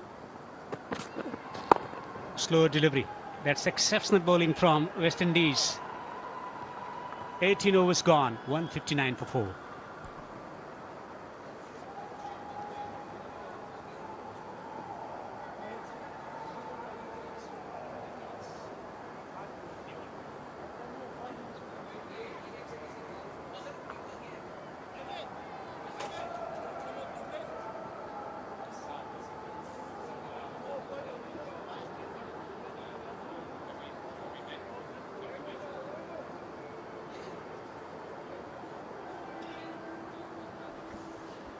.31 dots from Afghanistan, 34 in the previous match. So it's not all about the 4s and 6s. They managed to rotate strike well. They've taken pressure off each other. Comes back Shamar Joseph. bowled quite tidily in those first 3 overs. He's got one big over now. Too far outside the off stump. Not a good start to the stint. Well, it's nice to see a couple of other players get a chance here. Mazai's not featured with the bat. Of course, Nabi. Also, Gulbuddin need to come. Batting in different positions. Gulbuddin from opening to first down. Also finishing few matches with Afghanistan in the chase. Taking cue from his partner, Samad Joseph. Continuing to execute slower deliveries. Yeah, this is really good from the West Indies. They have adapted to what they realise are a bit slower conditions. I know looking at that pitch, it was quite hard. Very dry, hard. They've had so much cricket out there over the last month, T20 and the Asia Cup before that, so it is starting to get abrasive. This one's thumped. Big edge. Fantastic fielding. Yeah, very good stop down there. Almost a certain four at one stage. Well, the fielding in the deep has been quite good. Samson in particular. That's the kind of commitment that West Indies cricket needs at the moment to turn the tide. It's a serious commitment from Samson. When you do well, when you prevent boundaries, bowler's always happy. Oh, this one's thumped in front of square this time, and I think he will reach the boundary. First boundary in 2 overs. Omarzai was looking for that kind of opportunity, slightly short, just lobbing it over the covers. Great awareness about the positioning of the fielder. Into the pitch, width given, that allowed the batter to carve it over the top of cover for 4.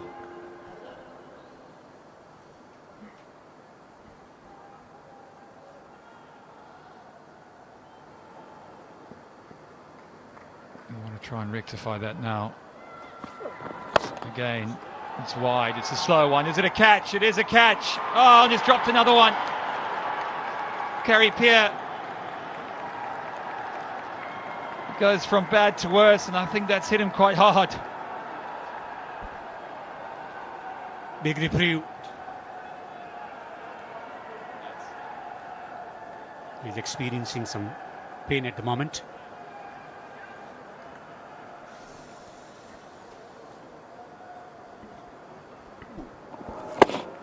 Once again into the pitch, slower delivery.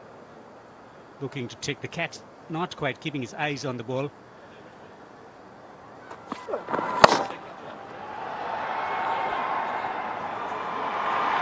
Well, that was the story in the previous game, dropping catches, and similar story here as well.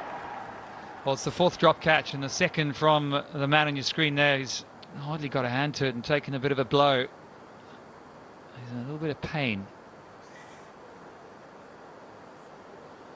But it's quite astonishing how many catches they have dropped. You think at this level and practice and the drills that they do before the game, they're going to have to iron this out. You just hope it's a few cobwebs before the World Cup starts.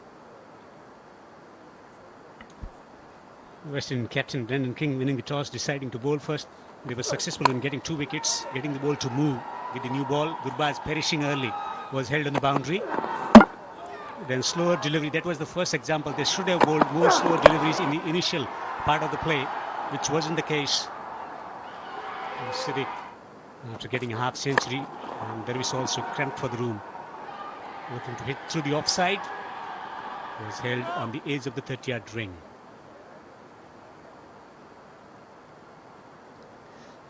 Fulling things back, losing the first wicket early for 9, 2 for 37. Then a great partnership between Siddiq Atal and Dervish Rasuli, both of them getting half centuries.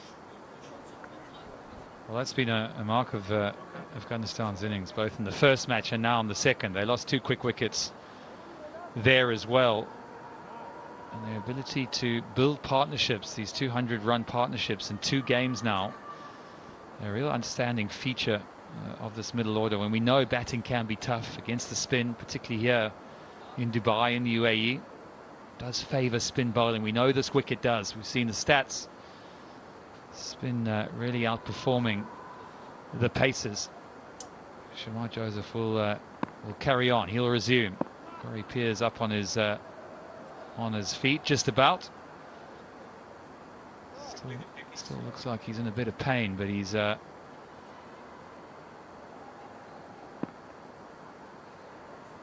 big couple of balls here.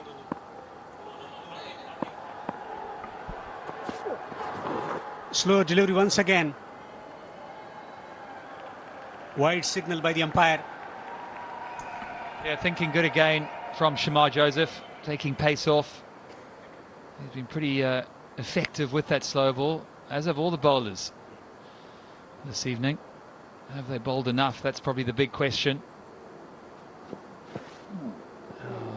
Yeah, it is a wide ball, though Navi made his intentions quite clear, didn't he? He moved early. We got two fielders out on that leg side, so 3 on the off, so you know what he's trying to do, get it outside the batsman. Yeah, it's well bowled, right in the death. They're going to look for 2, they won't get it.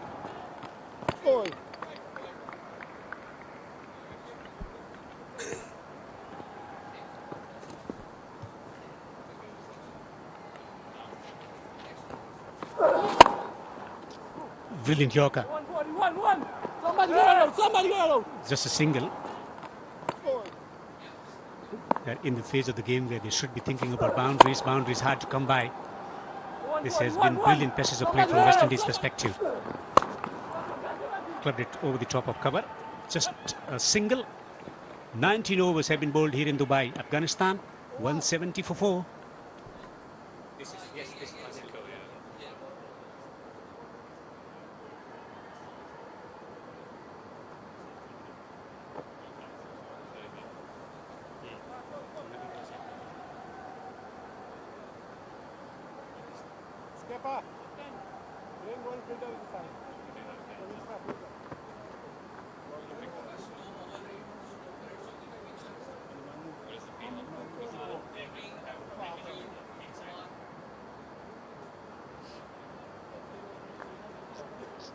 Slow over 8.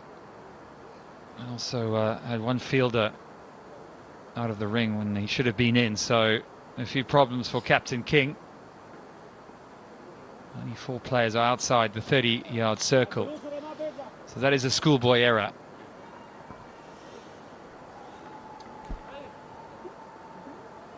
I can understand the frustration from the captain of West Indies cricket team. They dropped plenty of catches, using the pace bowlers. Slight injury also featuring it. All the calculations done.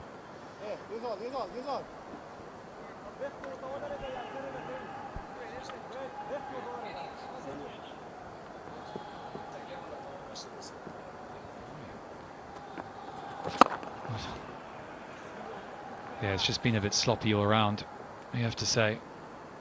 Gurukesh Moti was very good the other night, 0 for 18.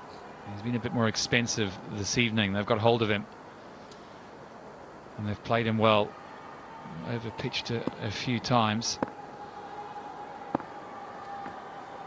This one is almost heaved out to the leg side. They'll scamper through for another single. So a good start from Moti in this final over.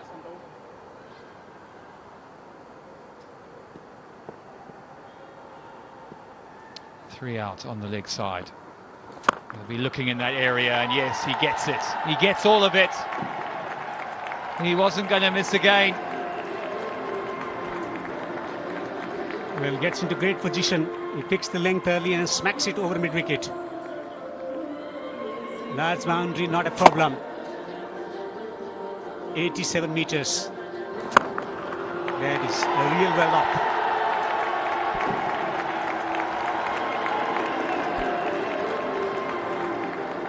.181 in the last match, so chasing down that score. Can they better it? Omar Zai had an excellent ILT 20, so he's in good form. He knows these conditions like the back of his hand. 167, remember, was that par score in the last 5 matches, so they've succumbed and lofted that over again. 6-4-6, and that the best of the lot. Back-to-back sixes from Omarzai. That was outstanding stroke.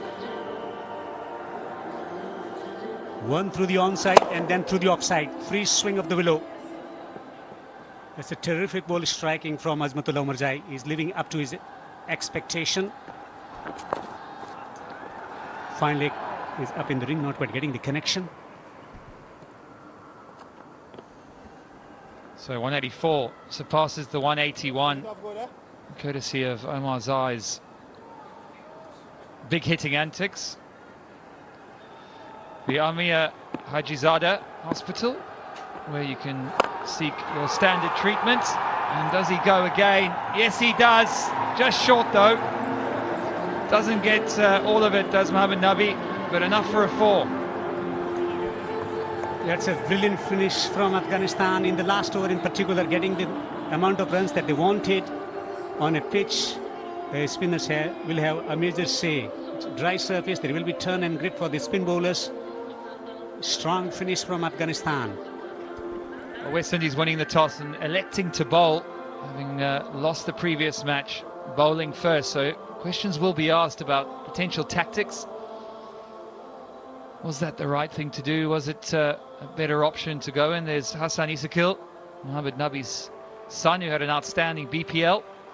And this was this final delivery. Thumped through the leg side. Again, despairing West Indian fielder. Can't quite get his hand to it.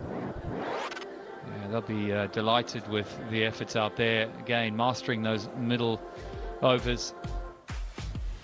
This was the batting card. Losing a couple of wickets early. Ibrahim getting 22 of 17. Then half century from Siddiq, a solid half century, 53 of 42. And a delightful half century from Darvish Rasuli. Back-to-back half centuries, 68 of 39. And important 26 runs from Omarzai's blade, taking it to 189 for 4.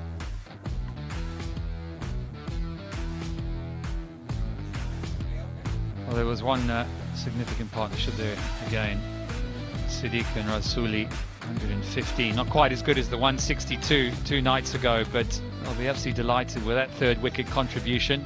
A bit of a flurry at the end from Omarzai and Nabi.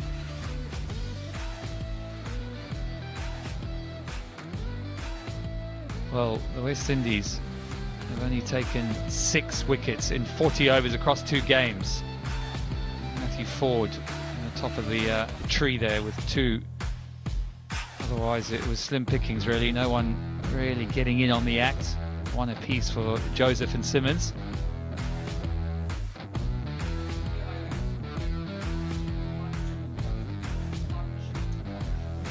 A significant partnership between Rasuli and Siddiq, delivering that match-defining effect in the first innings after putting to bed, losing 2 key batters.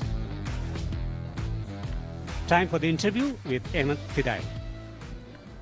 Congratulations, Siddiqul Atal, 53, long time coming, another half century. Tell us about your partnership with Darvish Rasuli. Bismillah ar-Rahman ar-Rahim. Yeah, I'm very happy for the kind of performance and looking forward to win this match. In my performance, help the team to be in the winning side. Yeah, it was much needed partnership for us because we lost 2 men batsmen. So we look for that kind of partnership. Me and Darvish play like according to the situation. I wasn't in that much good confidence in the last few innings, so Darvish looked so good. So I was just trying to rotate the strike with him, and he went for the big hits. Yeah, well, in your innings, at times you just take on 3 sixes, 2 fours. How did you enjoy those 2 back-to-back sixes? Yeah, I really enjoyed those shots because this was a short boundary and went also that side. So we had that clear plan to use that dimension of boundary. So I just tried to attack on the tower. Yeah. Yeah, very quickly, 189. Do you think it is enough? I think it's enough if we bowl in the right areas more than them, and we feel better than them. So definitely we will be winning side. All right, all the best. Thank you very much. Thank you so much. Yeah, a smart man. Looking at the dimensions of the ground, took time to get himself in. 190 they will need, the West Indies, off 120 balls. We'll be back shortly. Don't go away for some live action.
Welcome back to the Dubai International Stadium, match 2 of this 3-match series. Afghanistan, well, they lost the toss and they were inserted quite happy to bat first, and they got to 189 for 4. Rasuli again recording back-to-back half centuries. Siddique also showed a lot of promise. The partnership, so well, that one between Siddique and Rasuli, 115 of just 71 deliveries. It is something that they've been working on, that middle order batting. And they've been prolific at the top. But what happens thereafter? And in these 2 games, they'll be very pleased with their efforts. That right-left combination really working well in tandem. And to be fair, West Indies presented them with quite a few gifts. Again, the feeling from the West Indies, a few drop catches, but take nothing away from that sparkling and enterprising partnership. The bowling for the West Indies, another worrying performance. The spinners, again, wicketless, Peer and Moti. And when you factor in that Afghanistan took 6 wickets of spin in game 1, Ford picked up a couple wickets, and so did Shamar Joseph and Simmons with 1 apiece. This total will be a record total. This target, if West Indies have to get to 190, it will be the highest successful chase at this venue. Remember too that they've never won a T20 international in 5 previous attempts at this venue. Brandon King, the captain, will be one of the familiar faces at the top, but a change alongside him. No Evan Lewis tonight as an opening partner. He'll be slotted down further in the batting lineup. Alec Arthanes as the other opening batter, so they too do have that right-left opening combination. They'll need a much better start than they got previously. With the change at the top of the order, bring about a change in result. Well, there's a change for Afghanistan with the ball. Brandon King is such a lovely timer off the ball. Yeah, confirmation of what they've done. Right, so one of the, well, the only change for Afghanistan tonight, Fazal Haq Farooqi in, and straight away he's been given the new ball. His left-handedness will present that variety. He has such a vast experience in this format. I'm just waiting for the advertising boards behind the bowler to be covered, as well as the side screen. Right, the umpire is happy, the players are happy. First ball off the chase, about to get underway.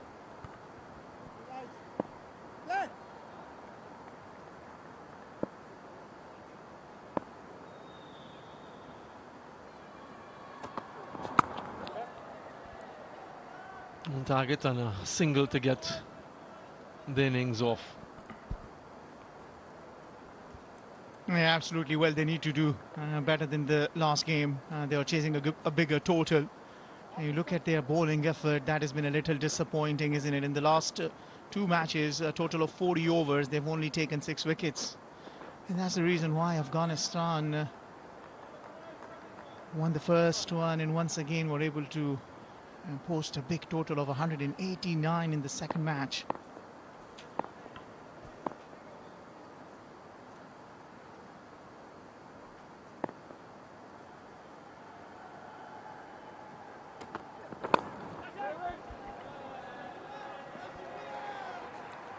Yeah, that is a cause of concern.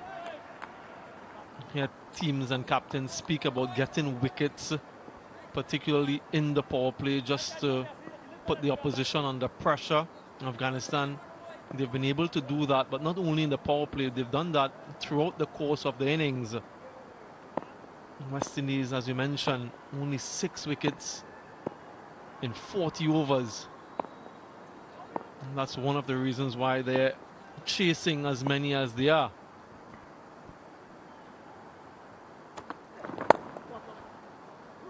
A good bit of timing, 2 is the call. We'll get 2. When you look at the Afghanistan,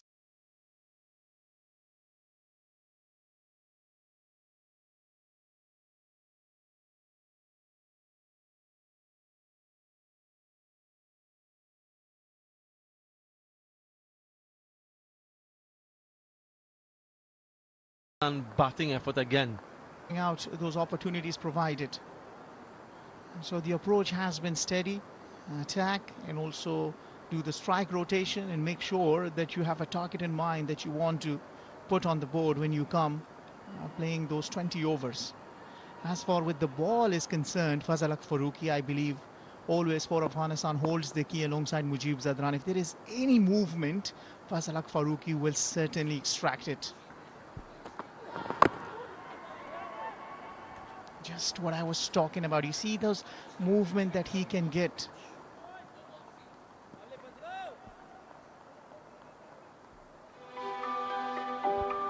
You know, you talk about what things maybe we like. Wahan, Afghanistan. And this beautiful place in Badakhshan is one you will have to come and see. You gotta have to come here to experience the serenity that this wonderful environment provides to you. I always say this about Afghanistan: the more you see of it, the more you want to see of it.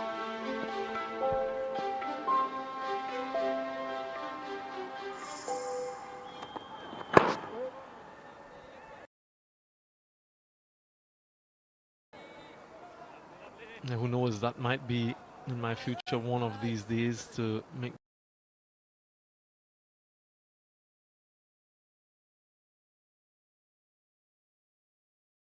the trek across there.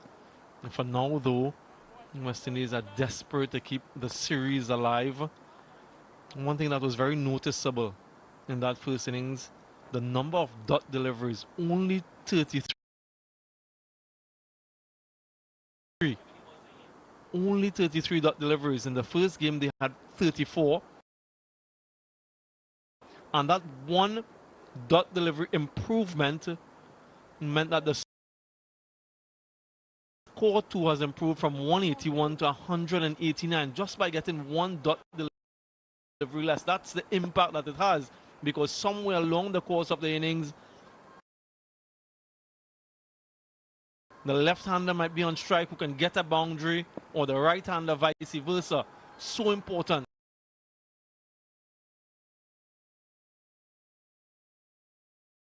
To minimize that.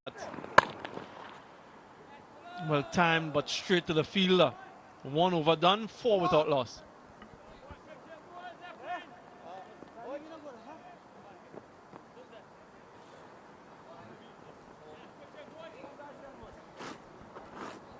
Oh!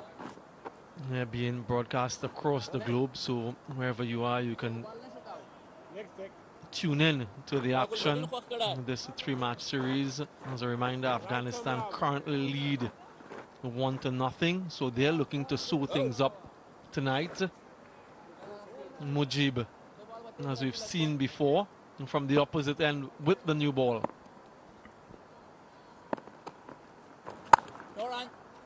Lovely, Bachai, nice. And the pace at which he bowls, he has the ability to get the ball to drift so many variations. And I know that these players, they've faced him before on a number of occasions, but every time it's a different challenge, different surface, different requirements. No run. And they found the fielders regularly, haven't they? Yeah, well, in the interview with Sadiq Ali said that the 189 is not bad, but they also have to back it with good fielding effort, and you see it straight away. Well, West Indies too in the first 2 overs were really good in the field. Just down the line, started erring, made a few mistakes of dropping catches. You can't do that. And you see the result, 190 to chase. And what these dot deliveries do, especially in a chase like this, puts immense pressure on the batter. So he might just be feeling right now that he needs to get a boundary to make up for those previous dot deliveries, and in so doing, potentially present an opportunity. Experienced opening batters, though, will understand that you don't necessarily have to manufacture too many things. In the power play, you'll get opportunities to score. Yeah, but his control of length and line has been superb.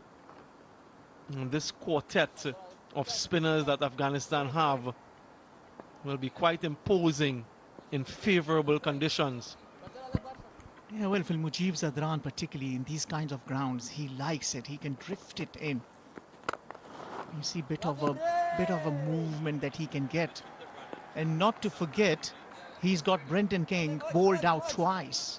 Brendan King against Afghanistan has been bowled out 3 times. 1 by Azmat, 2 by Mujib. No run, no run. A lot of dot deliveries straight up from the West Indies. 5 without loss after 2.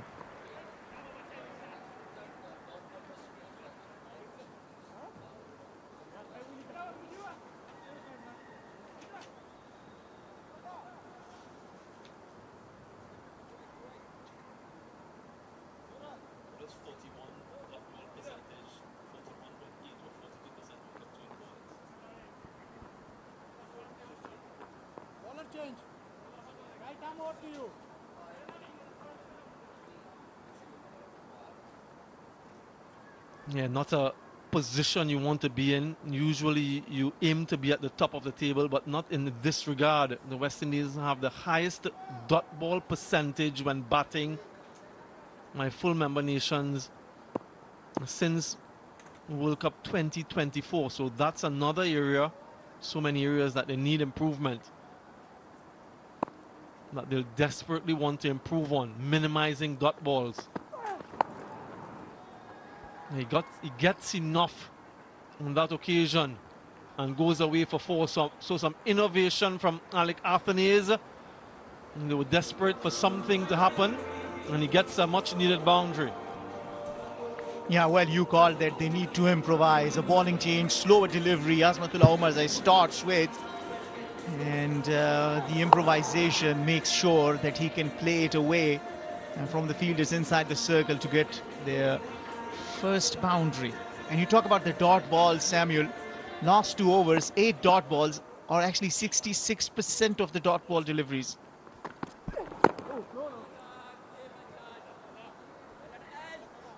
Yeah, it really is an ignominious record for the West Indies, that dot ball percentage, 40.86%. As we see the change in bowling from the 3-1-1 road end, Umar Razai into the attack.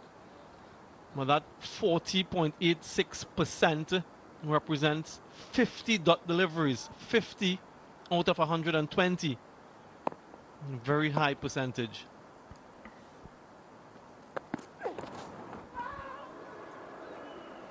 Yeah, and you see the impact of how they are now playing, because you don't do the strike rotation. And I come back to the point that I made earlier about Afghanistan's inning was the strike rotation, as you rightly indicated, lesser dot deliveries. So you either dot it or you go across and you just aim for the hells, and you might just get 1 or 2 out of the way, but you in the process can lose your wicket because you're taking a risk.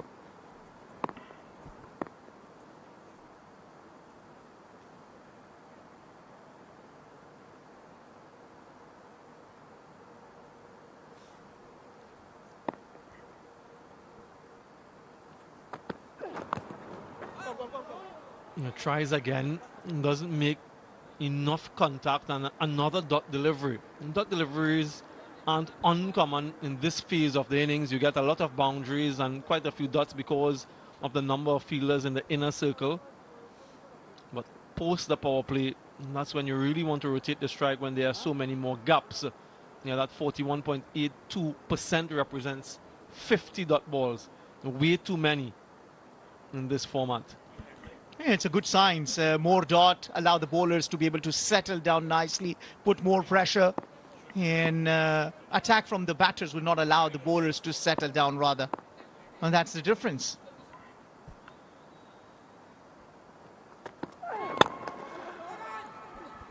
A quick single, a direct hit. This would be close. Really good fielding. Direct hits, you never do know. So the umpire would require some assistance from upstairs. Have a look at Alec Athanase though. His body language will give some indication as well.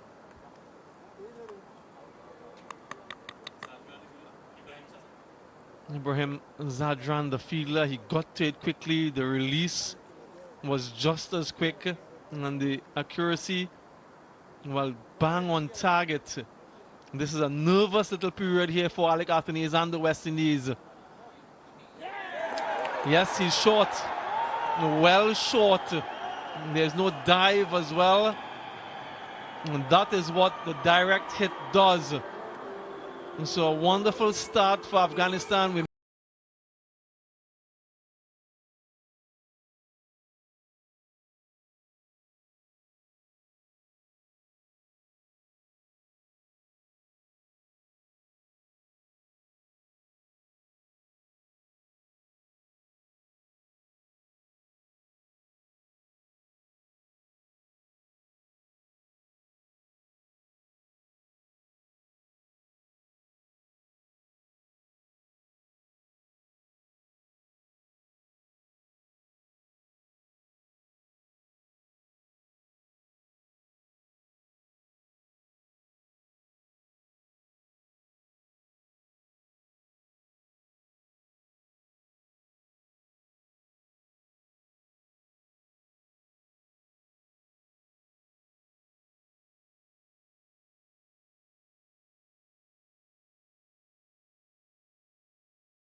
Evan Lewis, the new batter for the West Indies, not on strike at the moment, but out to the middle quite early.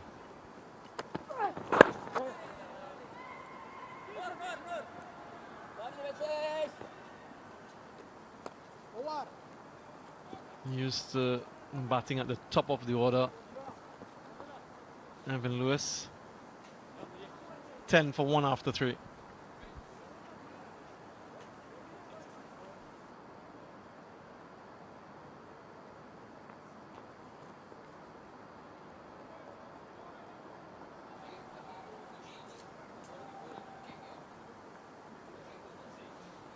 Come boys. صديقي وش لك مخكي خا قلت بول درزي.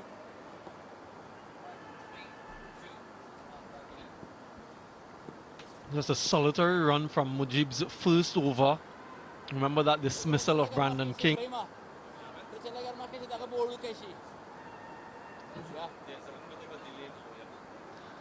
Yeah, so Brandon King will have in the back of his mind how he was dismissed in game 1. The ball that drifted back in quite significantly. And just around from that same length. So this is a nice little battle. And this is the run out of Athens in the last over. Yeah, gives himself some room this time and dispatches it for 4.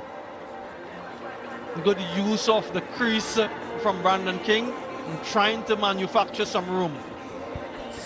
Yeah, the key is that he manufactured that room for himself to be able to open his arms this time around, trying to bowl that googly.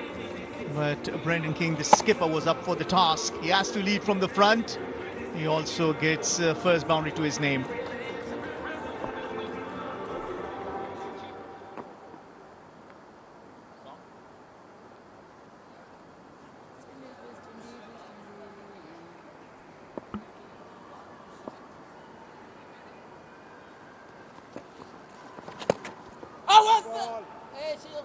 Stifled appeal, wide signal. I'm not too sure if the appeal was to try to off-put the umpire, not to signal the wide. Yeah, he's smiling. Gurbaz. Yeah, what did that miss? Seemed to be the googly from Mujib. Short, but no connection from the batter, so narrowly missing the leg stump. It's been eventful so far. Well, one thing, he has to protect his stumps, because I mentioned 3 times against Afghanistan that he's been out, he's been bowled out. This time around, he wasn't much far away. Lovely, Moji, that's good bowler. Yeah, let's reflect on one of those occasions when he was out bowled through bat and pad. And that's in game 1. Wonderful start from Mujib. Just look at the rotation of the ball. And on target. 190 the target tonight. Mentioned that it would be a record chase if West Indies are able to get there. Lewis not yet off the mark. Oh! Should be another wide, is it? No, just signaling that it might have touched the pad on the way through the umpire. Yeah, well, Gurbaz has been busy behind the stumps. Maybe just arrived. Mujib Zadran, he would have been bowling another extra delivery, but not to be. The umpire thinks it is not wide, so it is not.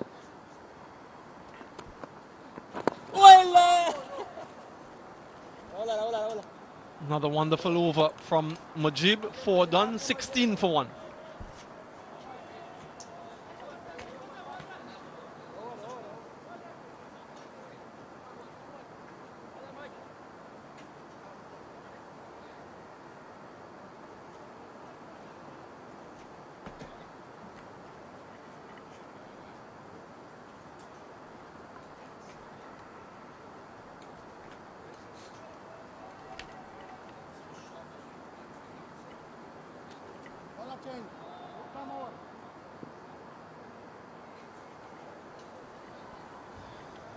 Early wicket Lacathane's run out quite brilliantly for 8. So the West Indies in a spot of trouble here.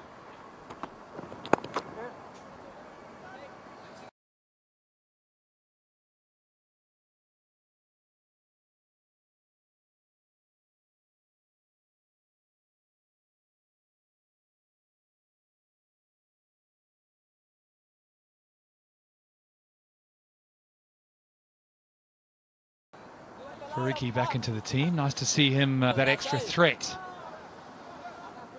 Suas, what do you make of the start? Rocked a little West Indies, but King still out there, who's raring to go. Just get a feeling that in hindsight, he would have dived at least 100 times in his mind, replaying this. Yeah, you look at the start of that run, it didn't really get off the mark at the sort of speed he wanted. It looked rather lackluster, a bit like their fielding display.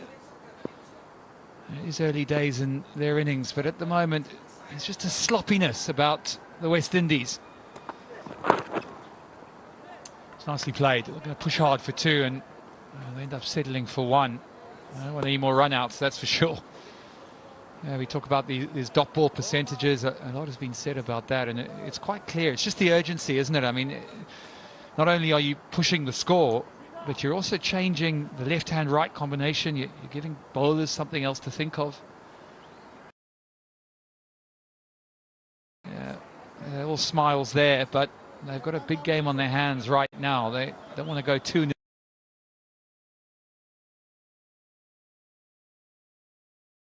down in this series. Players have got a lot to play for. Yes, it's not a full-strength West Indies team. A lot of players missing, either being rested or out at the SA20. But a lot of players either playing for form, for pride, or to put their hand up, get in that World Cup squad. And one such is going to be on strike here, Lewis. The kind of batter he is, if he gets one from the middle of the bat and it sails over, it's a different game altogether thereafter. Oh, this is the run out. Look how he starts running, is a sort of jog, and then there's a realization that he's maybe going to be struggling. It was a great bit of fielding. Let's be very upfront about that. Zadran has been quite brilliant with the bat, showing good athleticism. He ran quickly, he tacked the ball, didn't he? And it was a quick release. Got to have your wits about you in this game.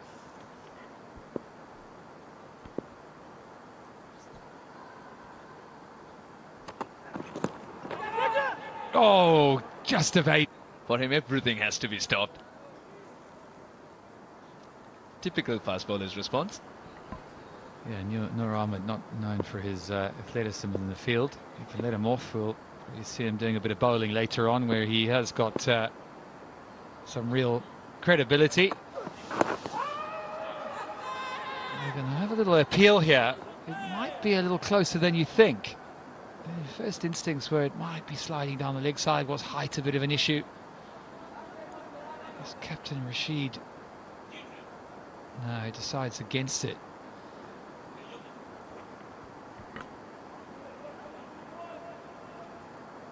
What was great to see was Gurbaz was absorbed in the appeal, but Farooqi insisted on getting to the ball first, just in case another opportunity presented itself for a run out.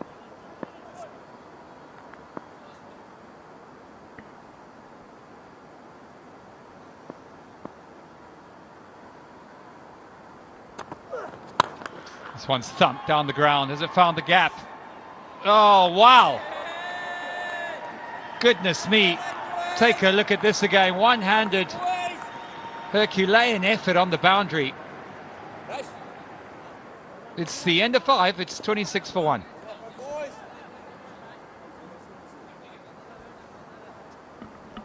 Tremendous effort this.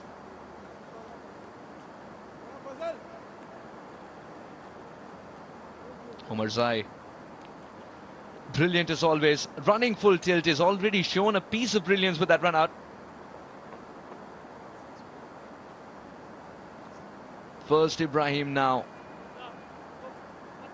Omarzai, look at the way he's trying to shrink himself as he's closer to the ball. Oh, what about the trailing leg?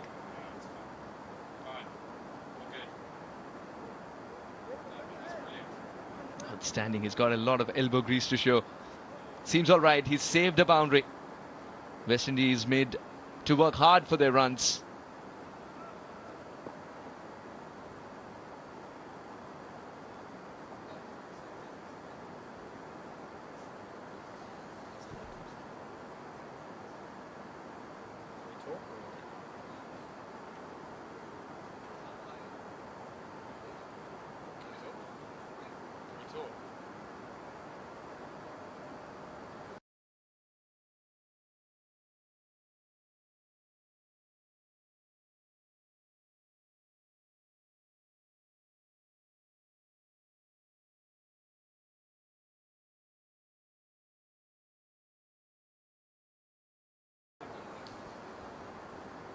I want to look at another angle here. We've seen a couple of our angles and we're pretty confident up here, aren't we? But never be sure. Here it is again, an outstretched arm of Omar Zai does an amazing job, not only to stop it, but then to have the presence of mind to leave it as well. He gets up pretty quickly here. This is the important part, yeah, and he does release it early, doesn't he?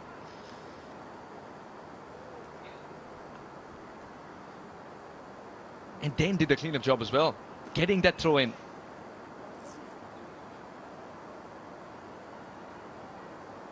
Terrific to see that. So 5 overs gone, 26 for 1 West Indies.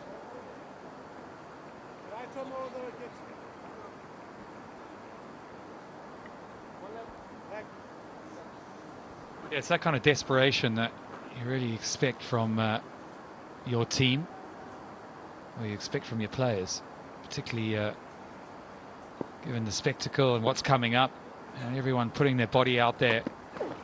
Omar Zai continues and beats the outside edge. Has he got a neck? There's a loud appeal. I just have a, was it bat on pad?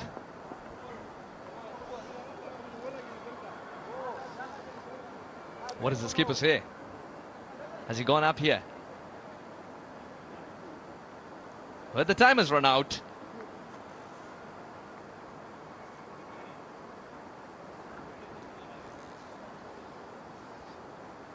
Lewis.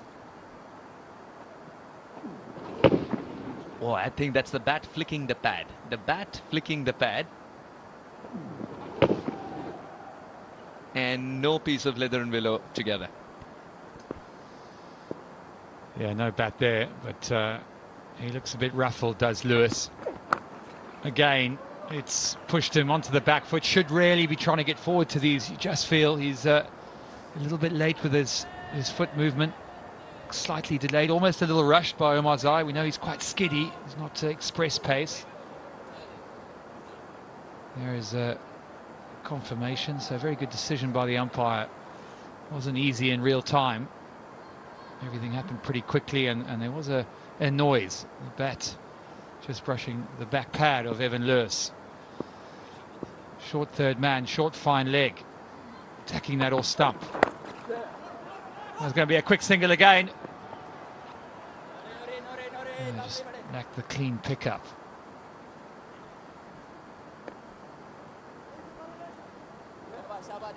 Excellent work by Omar Zai, first saving that boundary, and then you want to see better running from West Indies, and a tap and run is going to be in the column of good running. Relax, take out this for the moment. West Indies are curtailed to 27 for 1 in the final over of power play. 3 balls to go. Can King get going? Can it set something up for the middle overs? Get some momentum going. So far so good for Omar Zai. Okay, not hit clean. It's a sharp run again. Had it been straight, it might have been another run out for Afghanistan. They've been very nifty in the field. You just look at the differences in this power play, start looking at comparisons. This was the run again. It was a good clean pickup and yeah, errant throw. Just haven't had the same disciplines the West Indies, have they? You talk about Afghanistan. The word discipline just comes. It sort of hits you in the face, doesn't it? Their fielding, their ability to hit the same areas of the ball, their change-ups, everything they execute seems to be pretty sharp. Oh, it's a crunching cover drive from Evan Lewis. That'll give him a little bit of confidence.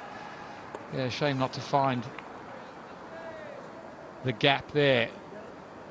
But that'll give them that feeling of ball on bat. Thumping cover drive. That's the Evan Lewis we know.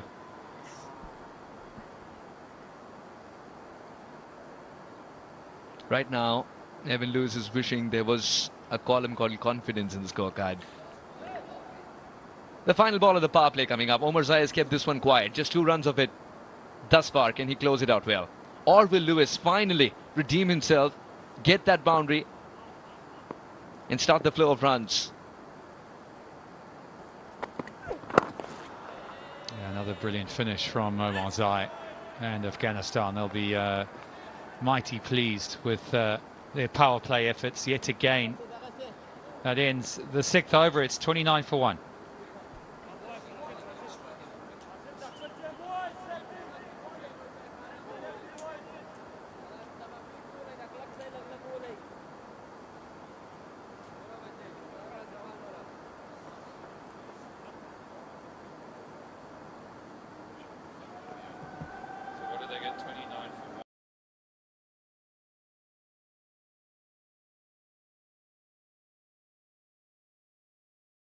Stark contrast there.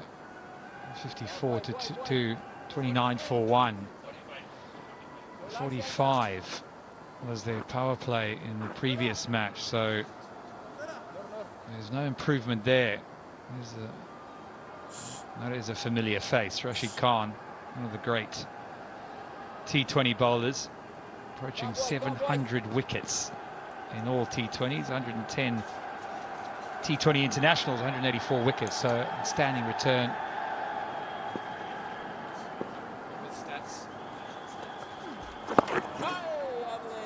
I'll start off with a quick single, 3 men out on that long boundary there on the leg side. Very quick, there's 95.5.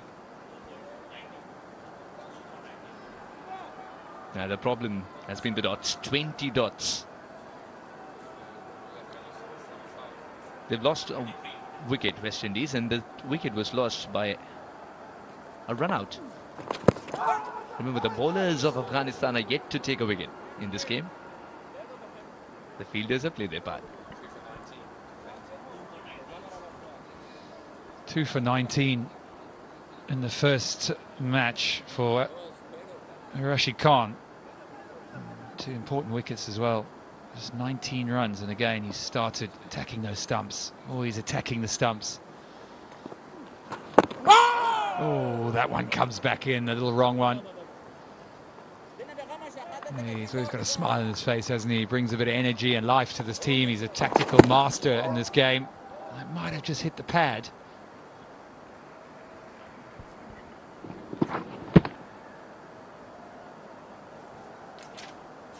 On a bad day for a batter, that could have disturbed the stumps as well.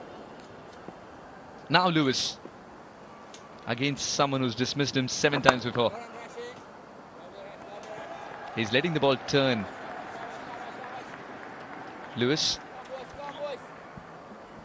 Talk about the impact of Rashid Khan. 30 wickets at economy of 6 since the 2024 World Cup. A lot is said about his bowling, but his captaincy has been pretty good as well. Played 41, won 22, and lost 19, so that's a pretty good record when you consider he's got a big job to do with the ball in his hand. He's kept Lewis quiet thus far. Oh, that'll hurt a little bit. He's so quick in completing the over as well. Yeah, that's another question that goes unanswered. 31 for 1.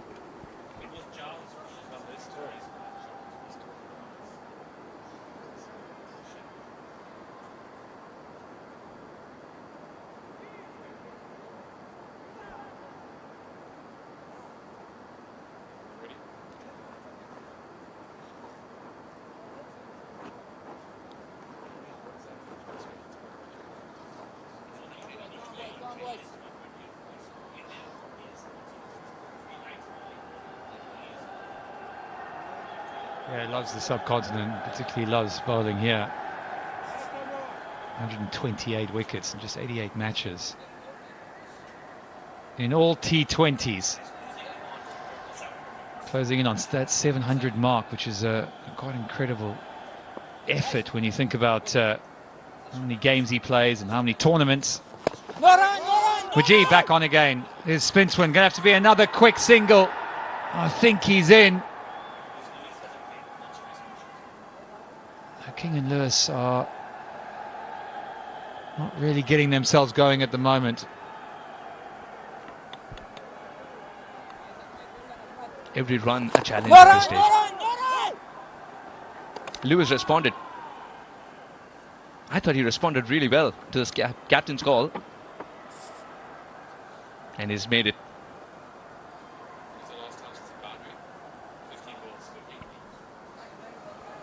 Now.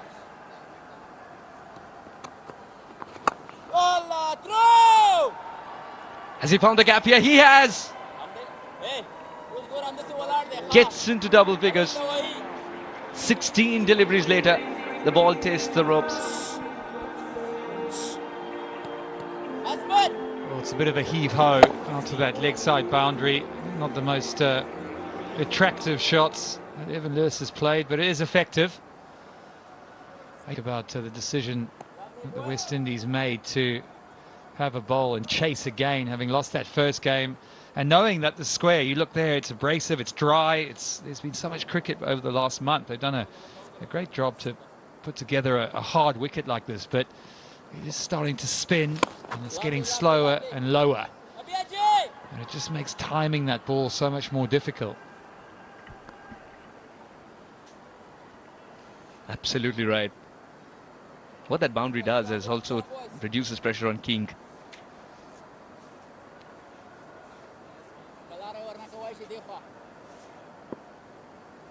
West Indies finding some rhythm in the over. Oh, what did it hit first?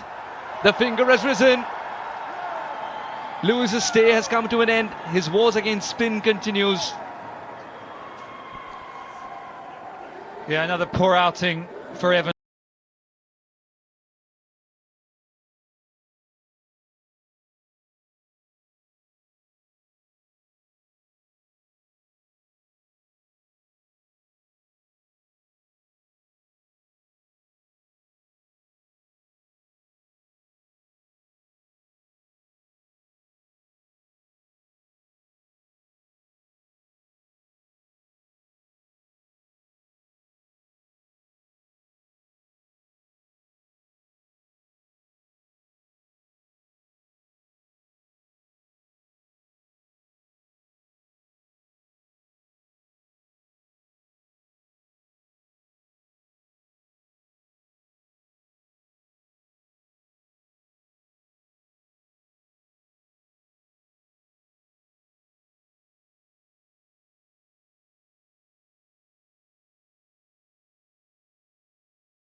Afghanistan is suffocating West Indies in style.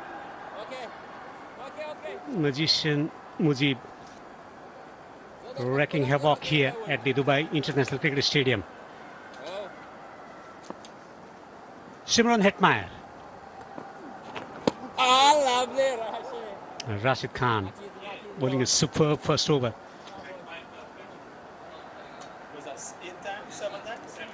This will be fascinating. Mujib is known for his ability to take wickets in the power play overs. Past the power play overs, he's been successful in taking wickets as well. 2 wickets in 2 deliveries. Samuel Badri in the commentary box. Very similar to the dismissal of Brandon King in game 1. This is what he brings to the table. He's been immaculate, hasn't he, Mujib? And this is a huge shot, but going down the leg side. Rashid Khan isn't too interested. But this is the threat that this Afghanistan bowling lineup possesses. They've got variety and they've got tremendous skill. No clue there, Johnson Charles. So he is on a hat-trick when next he bowls Mujib. It will be very interesting to see, but they can't seem to find the bat. There are lots of questions for Darren Sammy, lots to ponder. He's got slip in position. Shot and pulled away. Straight to the fielder on the boundary. Noor, another option for Afghanistan. So brilliant from Afghanistan heading into the World Cup. Batting unit firing. Performances from middle order batters. Nice spinners, known for their ability to take wickets. And that's exactly what they're doing here. And a matchup, Rashid Khan against Hetmeyer. He's gotten him out 7 times in this format. Only 1 player he's dismissed more times than Shimron Hetmeyer. Turned away behind square for a single. Another fine over from Rashid Khan. West Indies 40 for 3.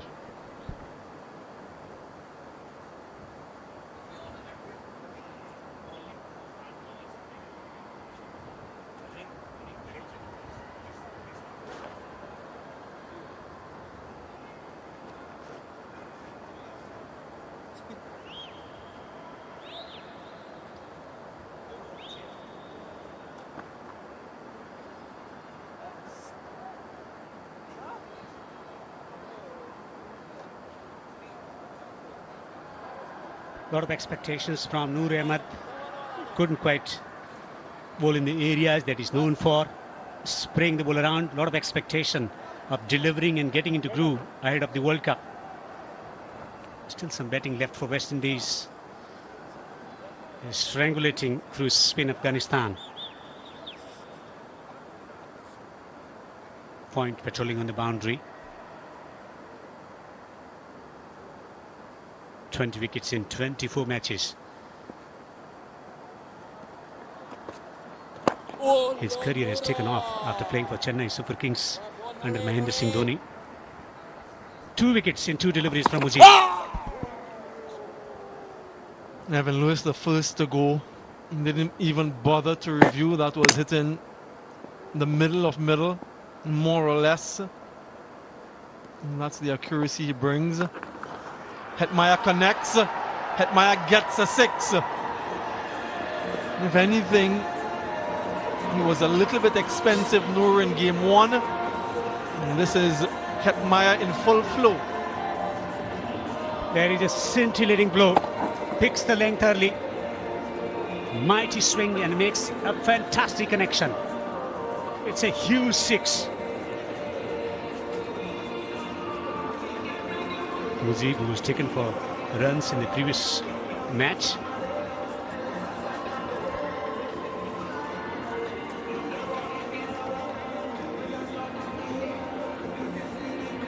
West Indies will need to hit boundaries with regularity, and that required run rate 13.5 at the moment.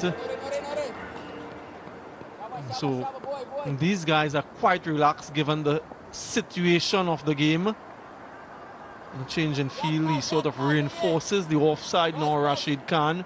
So acreage of vacant areas, leg side. Maybe look out for a change of line as well.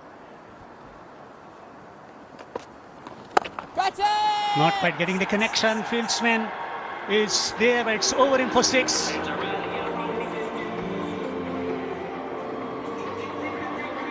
We've seen back-to-back wickets. Now we're seeing back-to-back 6s. It brings up the 50 for the West Indies. Very quick to pounce on that delivery, marginally short, but he's a very good judge of length is Shimron Hetmyer. An opportunity for a catch in the crowd. And does he consider this his matchup? And is he looking to take Noor down? And so far, so good for Shimron Hetmyer. Lines, that's a challenge. That's where he struggled in the previous game, Noor. 4 4s and 2 6s so far in this innings. Can he rectify his line?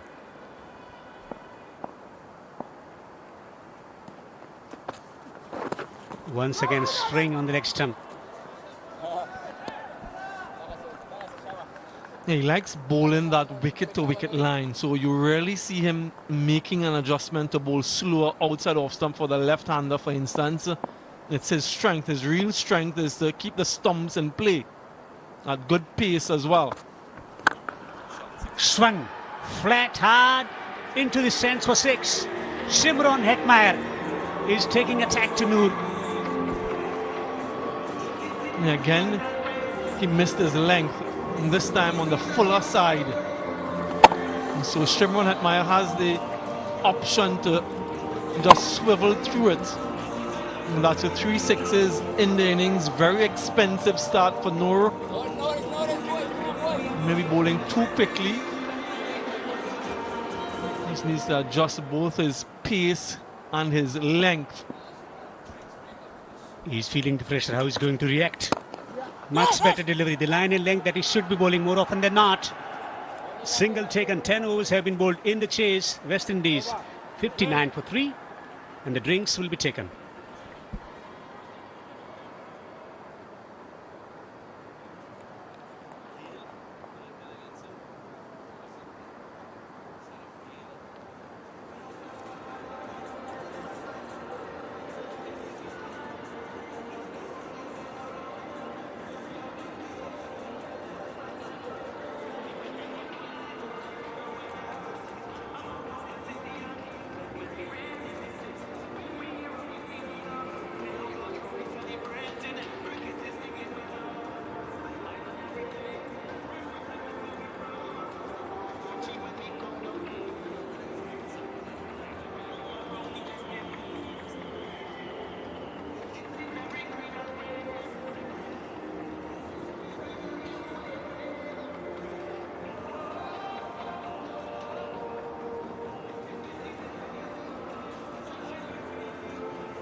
Afghanistan posting a massive total of 189 for 4 after put into bat. Back-to-back half centuries for Rasuli, 68 of 39. Siddiq getting 53. In the chase, they're struggling big time. West Indies 59 for 3.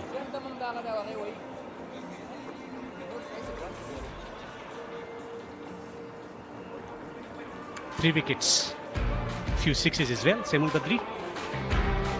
Yeah, Alec Anthony is at the top of the order tonight. Showed a little bit of innovation, but brilliant fielding, a direct hit, resulting in his dismissal. In came Evan Lewis, who was able to get a boundary. A couple of them through the leg side. But then Mujib struck. He's such a potent force.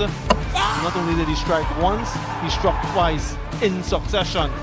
Shimron Hetmeyer in the last over before the drinks break took 3 sixes off the bowling of Noor Ahmad. And some lusty blows. West Indies 59 for 3 at a similar stage. Afghanistan were 85 for 2. And I'm also looking at the dot balls. 32 dots already in innings for the West Indies. Rashid Khan too was just conceding 4. He likes to bowl overs on the trot. Struggled a bit in the IPL because he was asked to bowl in different phases of the innings. None for 5. It's a great news for Afghanistan, seeing the captain executing his game plans to perfection.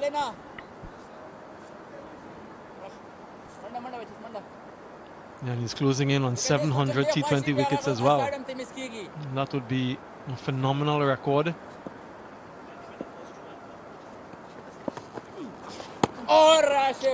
Brilliant delivery from Rashid.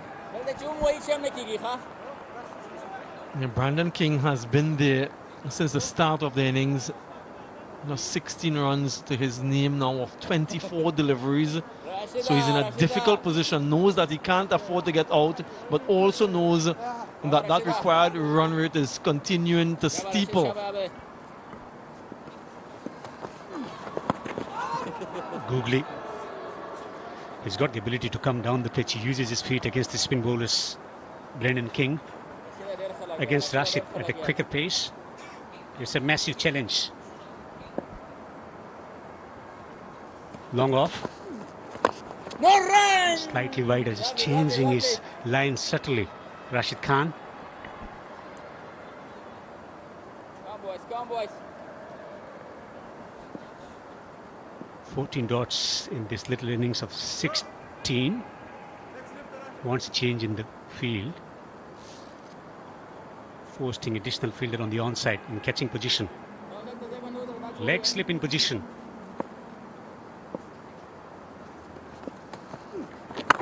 Shot and pulled away. Flat strike for 6 from King. He was desperate to get something from Rashid Khan. He got the length, just collapsed his back leg on a flat 6. So real power from Brandon King. Can he now make something out of this innings? Shot and pulled away. Over the boundary for 6. 2 sixes coming from the over. West Indies accelerating 72 for 3.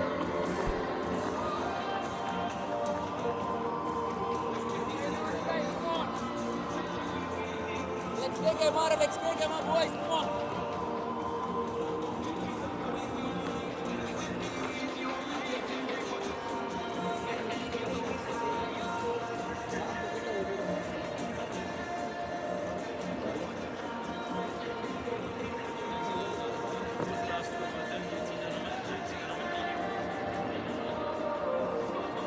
Couple of profitable overs from batting perspective. Hetmeyer getting couple of sixes for King. Will be interesting. Will there be change in bowling for Afghanistan? Noor was taken for 6s in the previous over.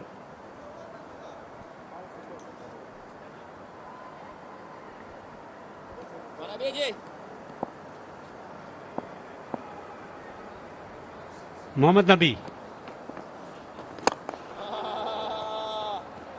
Bit of grip straight away. Yeah, 32 runs in the previous 2 overs with 5 sixes. So they're getting a little bit of momentum. Last ball of the previous over short and the googly going down the leg side. So helped away by Brandon King. And that was the 5th of 5 of them in just 12 deliveries. Can they continue with that sort of acceleration? 117 needed from 53. That's still over 13s. Excellent delivery from Nabi. He's been brought into the attack for the purpose of separating this partnership. Plenty of experience. Someone bowls slow through the air as well. 147 matches, 104 wickets. More often than not, he does the containing job in the middle overs. Yeah, he's so guileful, isn't he? And varies his pace well as his length. Has the left-hander in his sights now.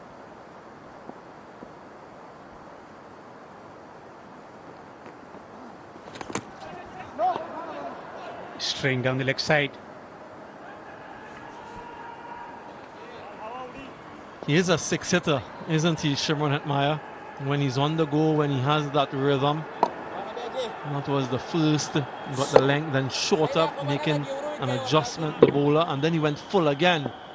It's a pure swing of the bat from the Guyanese. Straight down the ground. That's a gorgeous hit for six.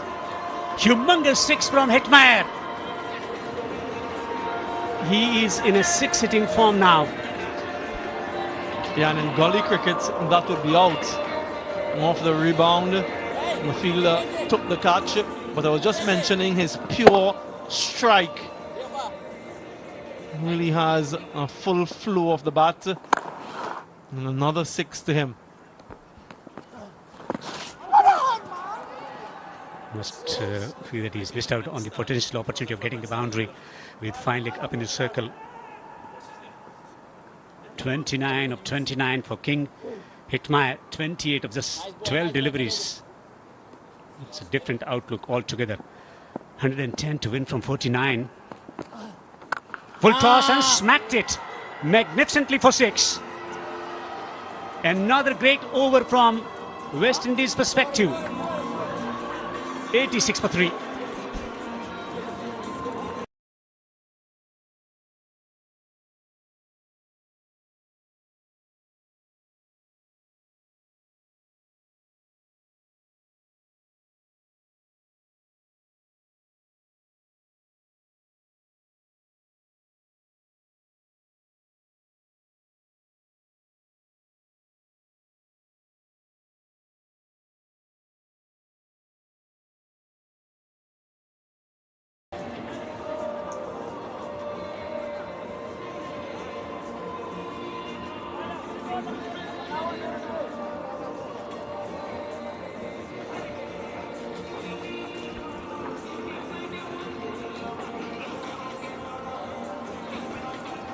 .86 for 3 West Indies.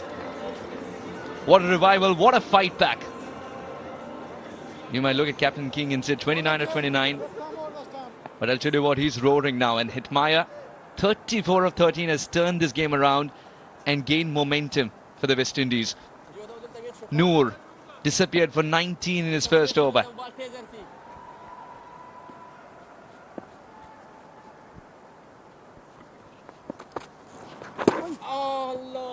Gets this one right. Noor would have looked at the points that he was bowling in the first game. The problem there was he was a little wider for the right-handers and went for runs. He was wide and he was full. He went for a lot of runs compared to his compatriots who bowled so tidily. It's about time, you'd say. We've been waiting for these West Indies to get going. This all the talk about the powerhouse and this West Indian batting lineup. We know that they aren't at full strength, but they've still got some serious players. 1-1-1-1. If you want to curb a required rate of 13.5, then you need Hetmyer firing, and he is going great guns indeed. Hasn't he been outstanding?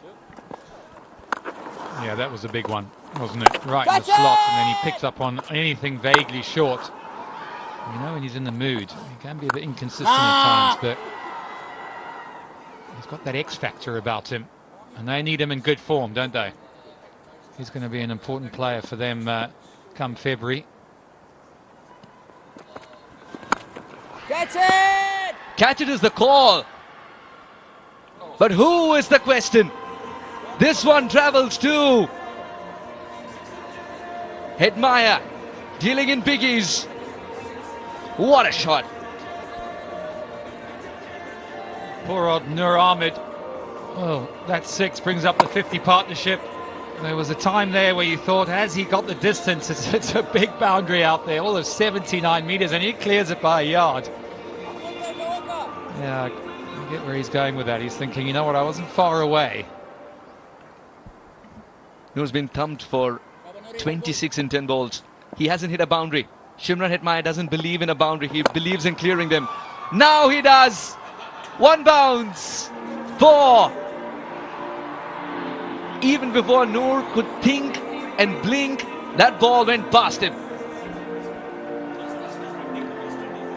Well, this had a bit of control about it. The others were hit with real force, but this one had control, had a bit of poise. And he thumped that down the ground. Batting practice for Hetmyer at the moment. He's pushing hard for the second here. And will get it. Terrific running between the wickets as well. 13 overs gone, 99 for 3.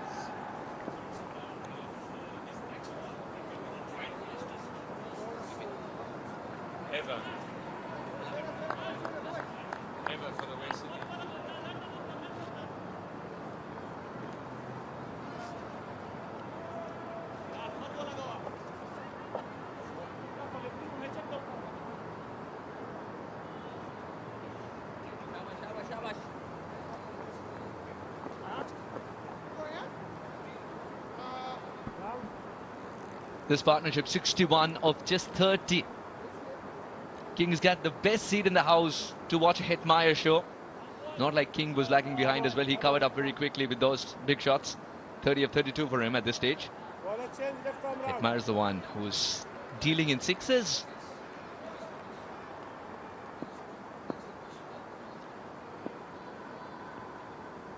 West Indies have the momentum. Stand and deliver in the stands. 100 up and dealing with sixes. This partnership is going great guns. 61 now, 60.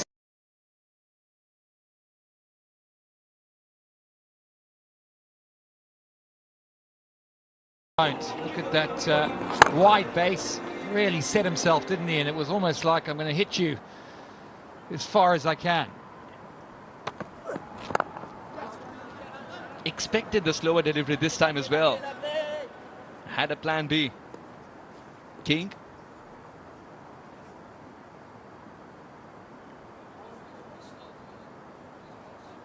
Look at the difference. Balls per 50. The first one took 57 deliveries. That's when West Indies were quiet. And then the second one, just 22 deliveries. And the spinners have taken a tonk. Yeah, well, this is where the West Indies are really strong. It's this middle order batting powerhouse. They've got this ability. It runs all the way through their team. Never mind the players who aren't here. They've got power in abundance. So he's one hit away from what'll be a very quick 50.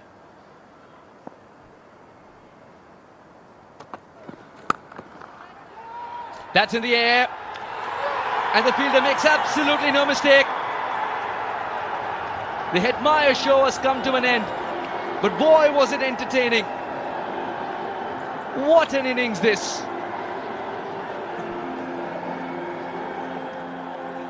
Yeah, good innings comes to an end. It's that mad Zangran who's already inflicted pain on the West Indies with a really quick run out. There, he takes a good catch, good balance.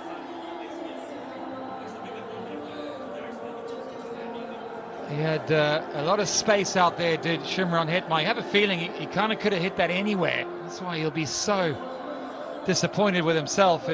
Closing in on a 50. It was 6 maximums there. He goes, it's 106 for 4.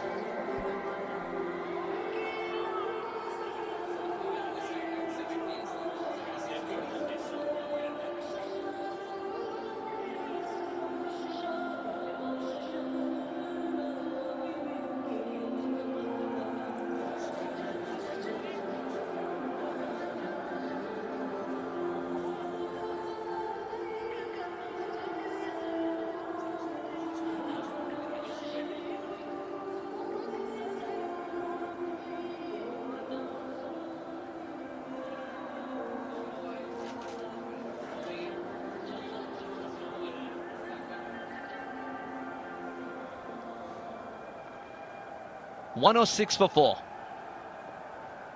Quentin Sampson playing his second game here, got 30 in the previous one. And he can hit the big ones too. King is counting on him.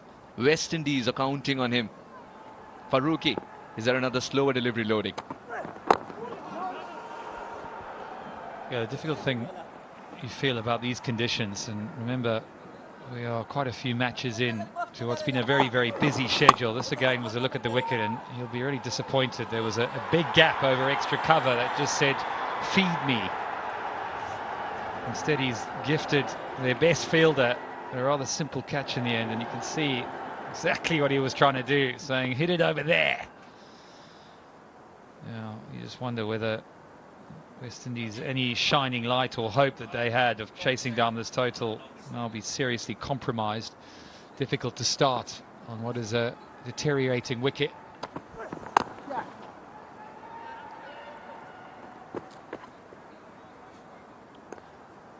To keep the run rate of 13.46, the required run rate that is under check, it's important that King continues to feed the boundary ropes. Cannot wait for Sampson to get in. Sampson anyways hardly has any time to get in. The assault has got to continue despite Hetmyer back in the hut.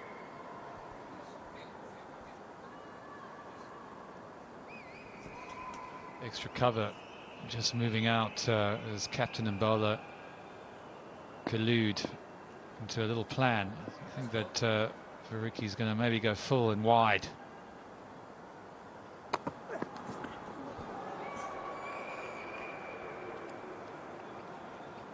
King is kicking himself there. He missed out on an opportunity. 107 for 4.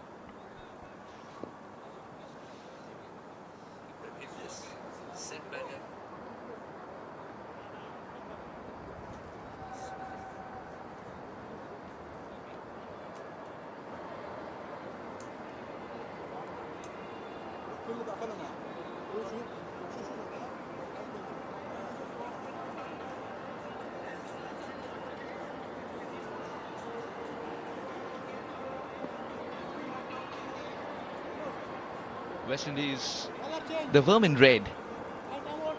There hasn't been an intersection up until now. Just tells you they've been playing catch-up cricket, but boy was that middle phase entertaining with Hetmyer going great guns. King also smashing a few. He's still out there. King is still out there and is key for West Indies. And Sampson gets another opportunity to prove his mettle at the international stage.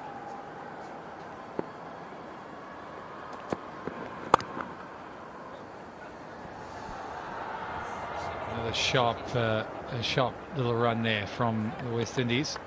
Afghanistan have been really good in the field. Make Captain Trott very happy. He's big on his fielding, I know that. It was a sharp.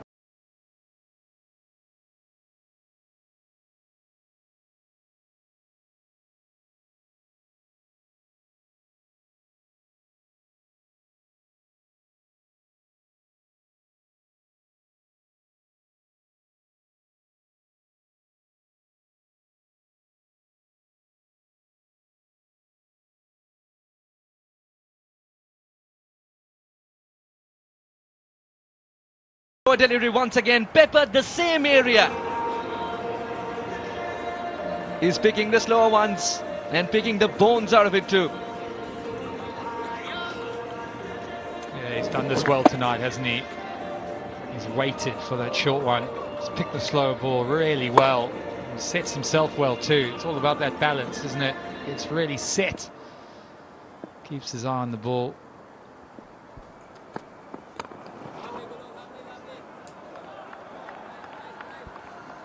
Yeah, as you say, King's got to keep going. He's got to keep putting his foot down and play a bit of a catch-up role in terms of his own innings.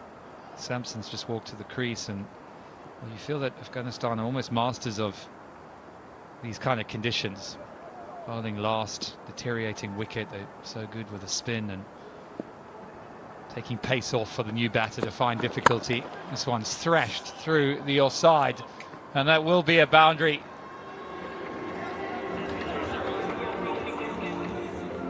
Just the kind of acceleration that King wanted.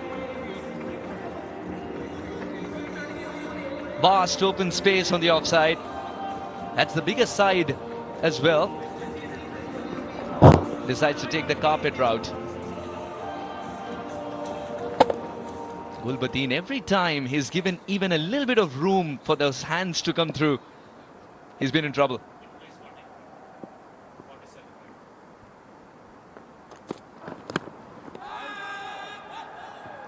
Marginal but wide delivery. He's got a reball.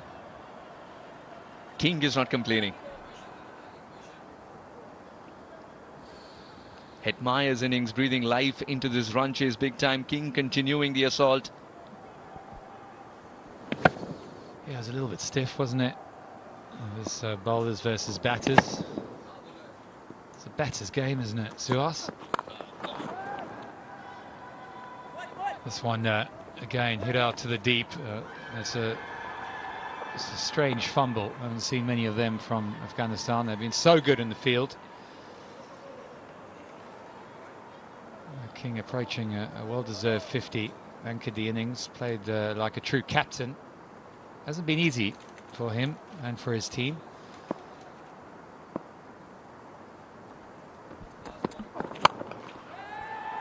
In the air, but will fall safely. Reaches his half-century. King leading from the front. 50 of 40 deliveries, and is continuing to tread on. His 14th in T20Is. Well done, Brandon King. 1-2-2 for 4.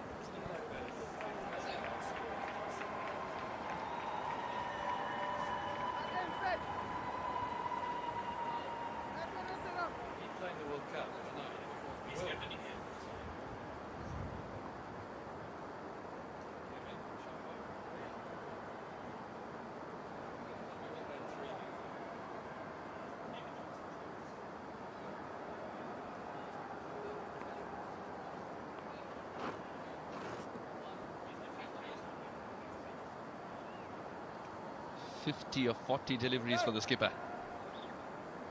Oh, with 6 wickets in hand, they're backing themselves. And with King out there big time. Mujib on a hat-trick.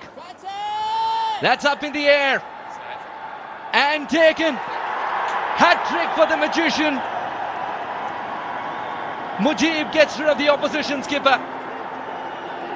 West Indies in deeper trouble suddenly.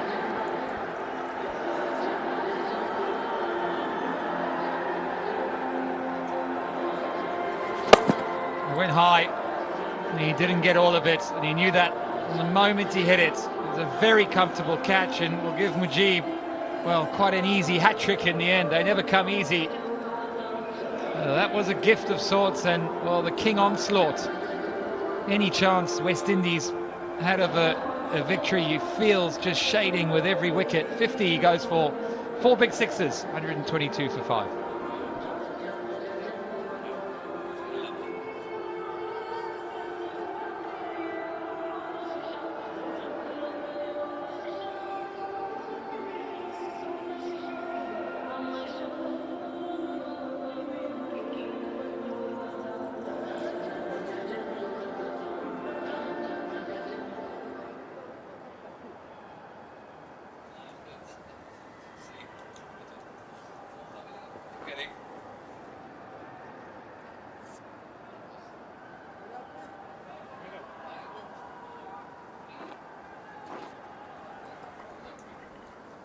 $122 for 5, West Indies.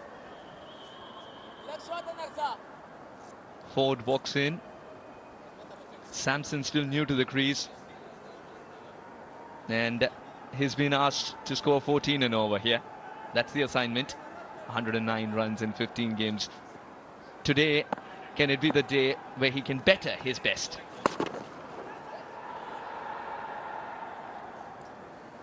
Mujibur Rahman, the third Afghan to take a hat-trick. Rashid Khan, Kareem Jannat have done it before him. This is the way he got there. Well, it was a bit of a gift, wasn't it, for that final wicket. You could see what Brandon King was trying to do. He had to keep his strike rate up, keep the runs flowing. Oh, he's bowled him. He's done him all ends up. We've seen this before. Perhaps the batter hasn't. 4 wickets and 5 deliveries for Mujib.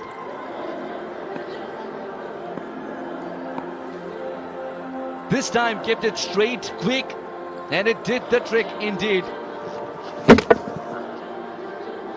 Skids through, middle of the middle pole, and Mujib says thank you for coming.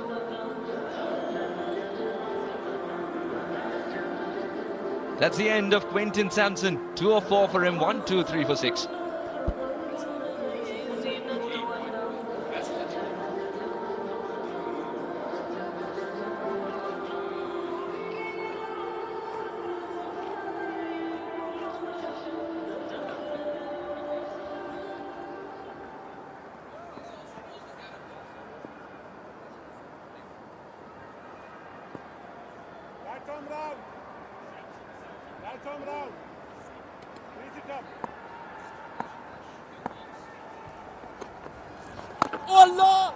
A little tentative there, Moti. Yeah, another familiar dismissal from the arm of Mujib. The mystery of Mujib, that's what you should say. That ball goes in sharply again, it stays low, it skids, and the batsman was in no position to play that. So many players going back, trying to hit him through the offside, opening up those stumps, and that is just something you cannot do to a man who bowls with such mystery. Trickles to the fence eventually. A little bit of frustration from Mujib. Perhaps that's allowed in a phase of elation.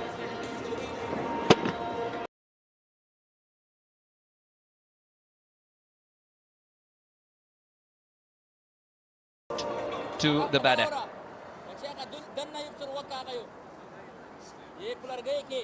If he's going to believe that he can get a fifer, this is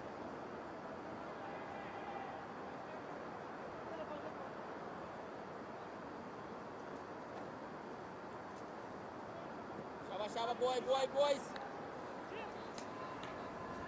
Relax neşe gore, relax neşe.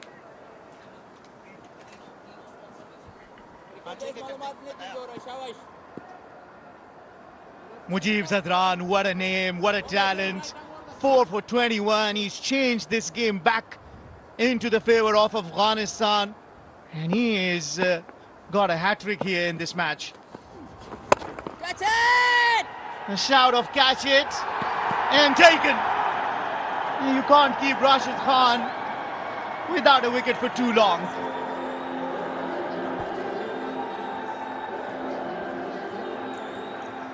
Another wicket for an Afghan spinner. The captain this time, 694 T20 wickets. Keep an eye on that. And as he closes in on 700. Didn't get the elevation. Another West Indian wicket departs. Ford for 6, 129 for 6.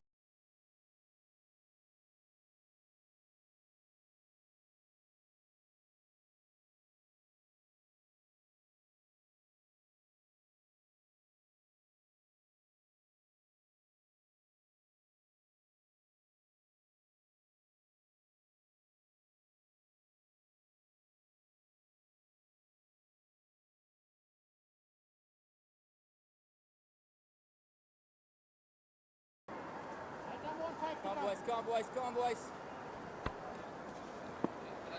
Rashid Khan also gets the wicket, and for a moment when Hitmaya was hitting and the skipper Brendan King joined the party, you thought this was a trademark West Indies chase. But then Mujib Zadran, Fazalak Farooqi providing those breakthrough, and all of a sudden West Indies on the back foot, carry Pryor into the middle. Oh, that's close. Finger raised.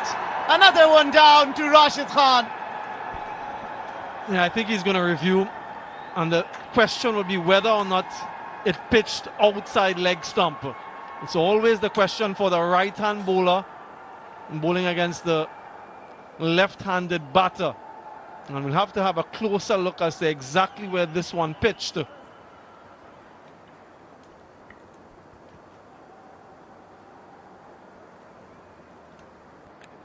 T20I to director, we have a player review for LBW and field decision is out. I have checked the feet, it's a fair delivery. Front on spin vision, please.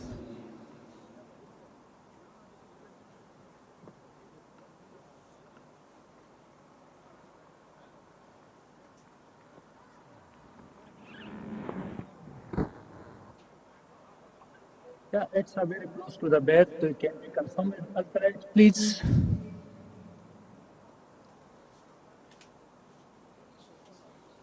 Yeah, go forward, go forward, go forward. Yeah, one frame back. There is clearly spike ball next to the bat. Please back on field umpire. Sabir, please change your original decision out to not out. You are on screen, please make a signal. Yeah, Sabir Khan adjudicating out on the field, been told by the TV umpire Izzatullah Safi that there is a clear nick, and that saves him. Well, I don't know how clear the nick was in the sense that the batter wasn't even sure because he took some time before he took the review. Yeah, that's a good point. But again, for West Indies, and that moment where Noor was hit for 3 sixes, Rashid was hit for 2 sixes, Nabi was hit for 2 sixes, you thought maybe every over they were getting in excess of 13 runs. That's exactly how many they needed every over to win this match. Remember, they still have not won at this venue. And this is the second match. And Afghanistan already have the lead of 1-0. So if Afghanistan goes on to win this, let's have a look at this.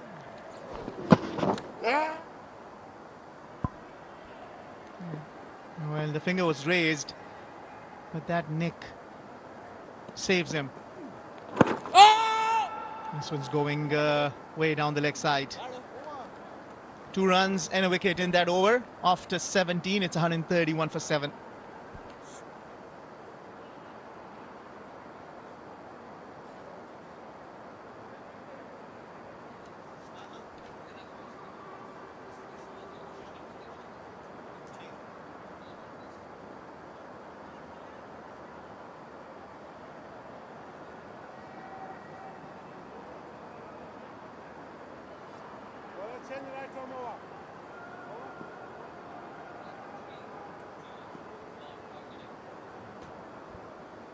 Yeah, well, the fans would be enjoying a wonderful cold, chilly weather, but a very hot environment out in the middle.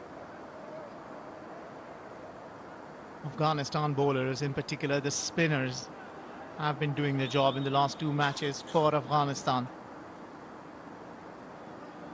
We haven't seen so many slower deliveries bowled from the West Indian bowlers.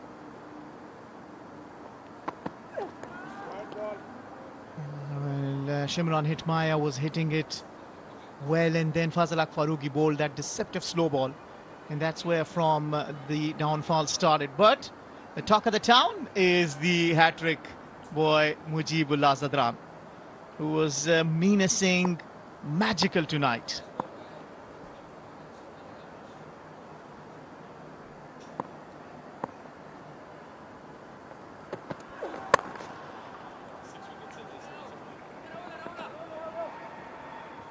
Yeah, well, how good was Mujib tonight? And who better than you, being a wonderful wrist spinner yourself, to tell us how you enjoyed it? Well, not only tonight, previous couple nights as well, when he picked up 2, so 6 wickets in the series. And he targets the stumps more often than not. We saw a similar dismissal before. And just the way he's able to strangle opposition batters.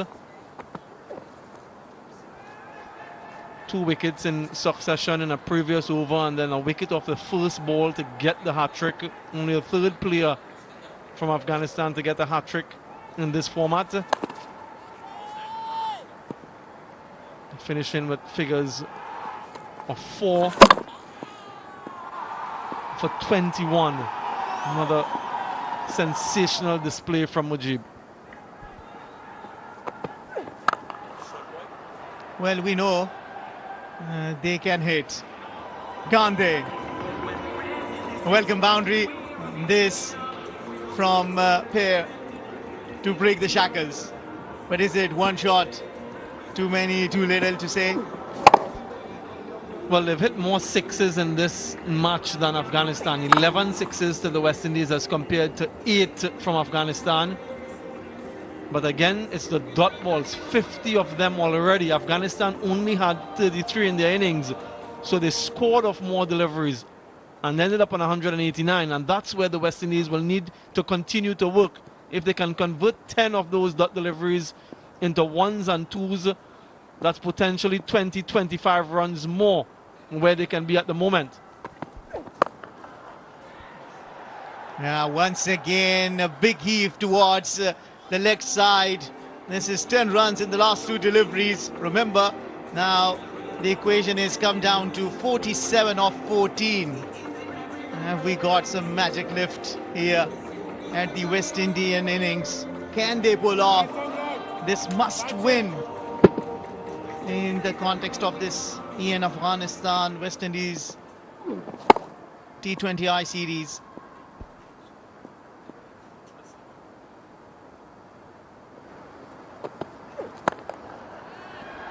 Yeah, short ball going for the pull regardless and perishes.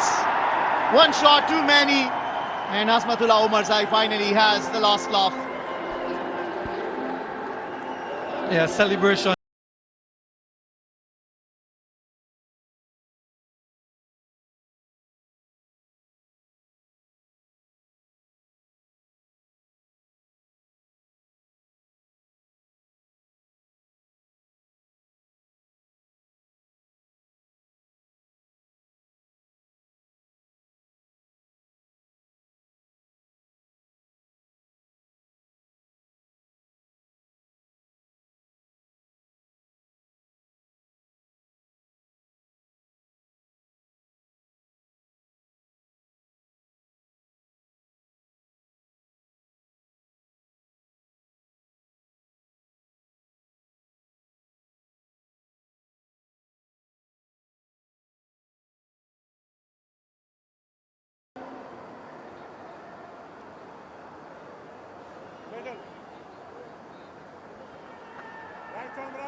And 12 runs have come off the last 4 deliveries and then a wicket. And this is also in the air. And a brilliant catch from the master. Rashid Khan takes it very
as a teammate, when you see your teammate on a hat trick, what you do in the over is just go away with your 6 deliveries, isn't it, Samuel? No, he's aiming at the stumps. You want to get all the 10 wickets, and you want to get it anyways. Yeah, absolutely. He will want to get the wicket himself to finish things off. But another disappointing performance from the West Indies. And they're fielding again. E and Etisalat Afghanistan will be rebranded soon with E and as its mother company in UAE. E and is beyond the telecommunication world, providing more and more digital services.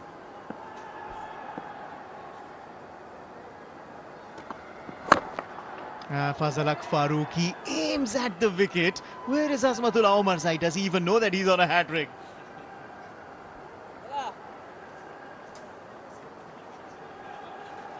You know, back in Afghanistan, Super Cola. This game is powered by Super Cola, Afghanistan's homegrown beverage brand, delivering international quality. Super Cola, made for moments like this. Sit, relax, sip some of it.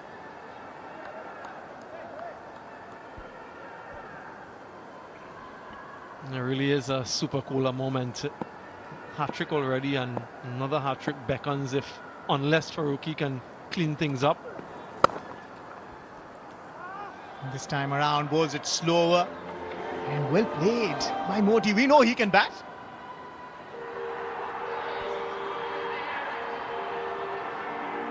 He had to delay his stroke slightly because it was a slower ball, and he picked the gap to perfection. So good batting from Moti. But overall, a disappointing batting display, you'll have to say, and also a disappointing first half. Yeah, well, I tell you what, Fazalak Farooqi and Azmatullah Omarzai are teammates back in Afghanistan. Anish Pagiza playing for Amu Sharks. Fazalak Farooqi came and took 2 5ers to make sure that they win the title in 2024, and then again they won the title in 2025. So come on, for your teammate, just be there. Amir Haji Zada, a hospital where you can seek standard treatment. To prove the standard of teammateness, 150 up for West Indies. Will it be the next 2 deliveries that they can survive? And Azmatullah Omarzai in the next over, if he comes, will be on a hat-trick. Yeah, this is in the air. We know he can hit, but that is in the air and taken. Ibrahim Zadran takes the catch and spoils the body for Azmatullah Omarzai. Boy, Afghanistan have put on a show here. They have once again won a series from West Indies. And this time around, winning it by 39 runs. The fans are loving it.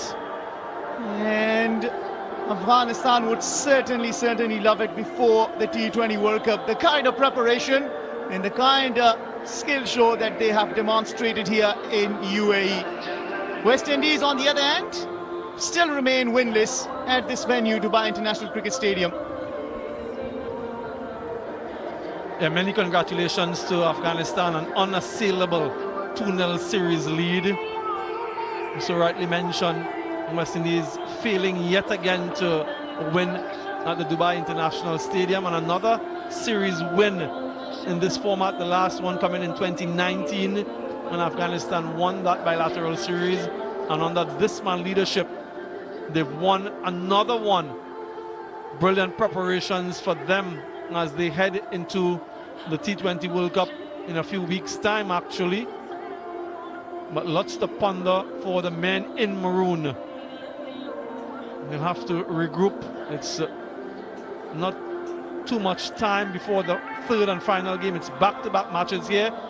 And so in less than 24 hours, we'll be back for the final one. So they'll be playing to salvage some element of pride. But a wonderful performance again from these guys. Yeah, just improving the margin of victory this time around, winning it by 39 runs. And as you called it, the lead is now unassailable, 2-0 for Afghanistan, meaning the series is Afghanistan's. Yeah, this was hit hard in the air, didn't have enough pace on it. That's the reason why it didn't get the distance. And Ibrahim Zadran is one of the safest fielders in the Afghanistan side. Remember, he started it with a run out and he finishes it off with a catch. Kind of textbook style start and a finish for Ibrahim Zadran out in the field. He's been also among runs, missed on back-to-back 5 consecutive half centuries, couldn't do it today. Already have a streak before this match of 4 half centuries. Afghanistan just ticking things in all departments. The middle order clicking for them, a partnership of 115. The lower middle order, Azmatullah Omarzai getting a cameo of 26 of 13. And then with the ball, they were clinical. And the outstanding performance was from Mujib Zadran, who is a big threat to any opposition. And he's back in form. West Indies would reflect maybe on that toss decision as well, winning and opting to bowl first, knowing that Afghanistan loves to defend with their bowling attack. A quartet of spinners, some skillful fast bowlers as well. But certainly they have a lot to work on, the fielding as well as the bowling. And the confirmation then of how their innings panned out. King had a new partner tonight in Alec Athanaze. He got to half century. The captain, that is, Hetmeyer got to 46 of just 17 deliveries, but nothing really other than those two of substance. And they got to 150 in the end, bowled out with an over and a delivery to spare. Yeah, Afghanistan just improving game after another. Last time they got 9 wickets. This time around they got him bowled out. Courtesy brilliant bowling from the hat-trick boy Mujib Zadran, becoming the third Afghan to get a hat-trick after Rashid and Karim Janat. 4 for 21. Absolutely amazing performance. Alongside him, Fazalak Farooqi 2 for 28, and that Hetmeyer wicket was very, very crucial in the context of the game. Omar Zai also finishing with 2 for 20, and Rashid Khan 1 for 19. Noor was expensive once again. Nabi solitary over and Gulbadin solitary over to him too were expensive as well.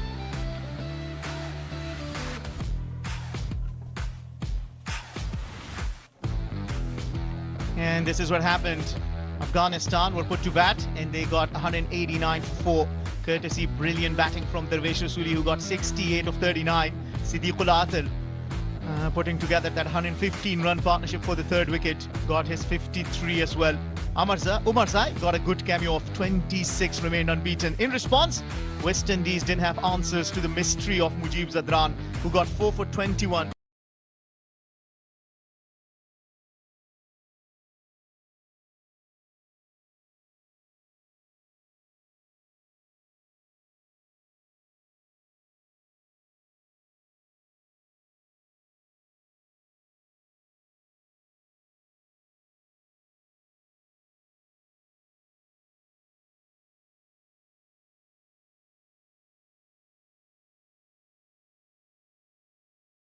Could well win this contest. But at the end, Afghanistan winning it by 39 runs and leading the series 2-0.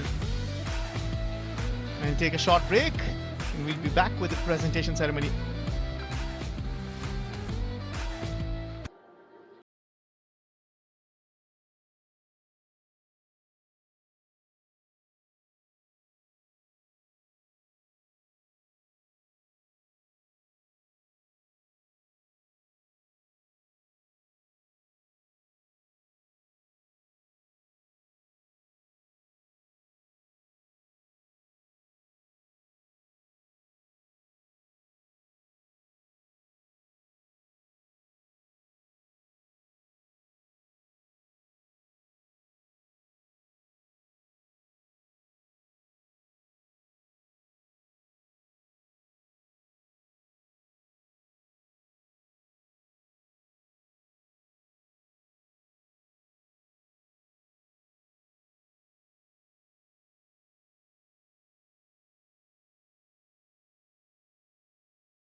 Welcome back to the Dubai Cricket Stadium. We just witnessed another victory for Afghanistan. This time they lost the toss, but they batted first yet again. West Indies inserted them. They got to 189 for 4, which would have been the highest successful chase if West Indies got there. Instead, they were shot out for 150 in 18.5 overs. A hat-trick for Mujib, a half-century for King.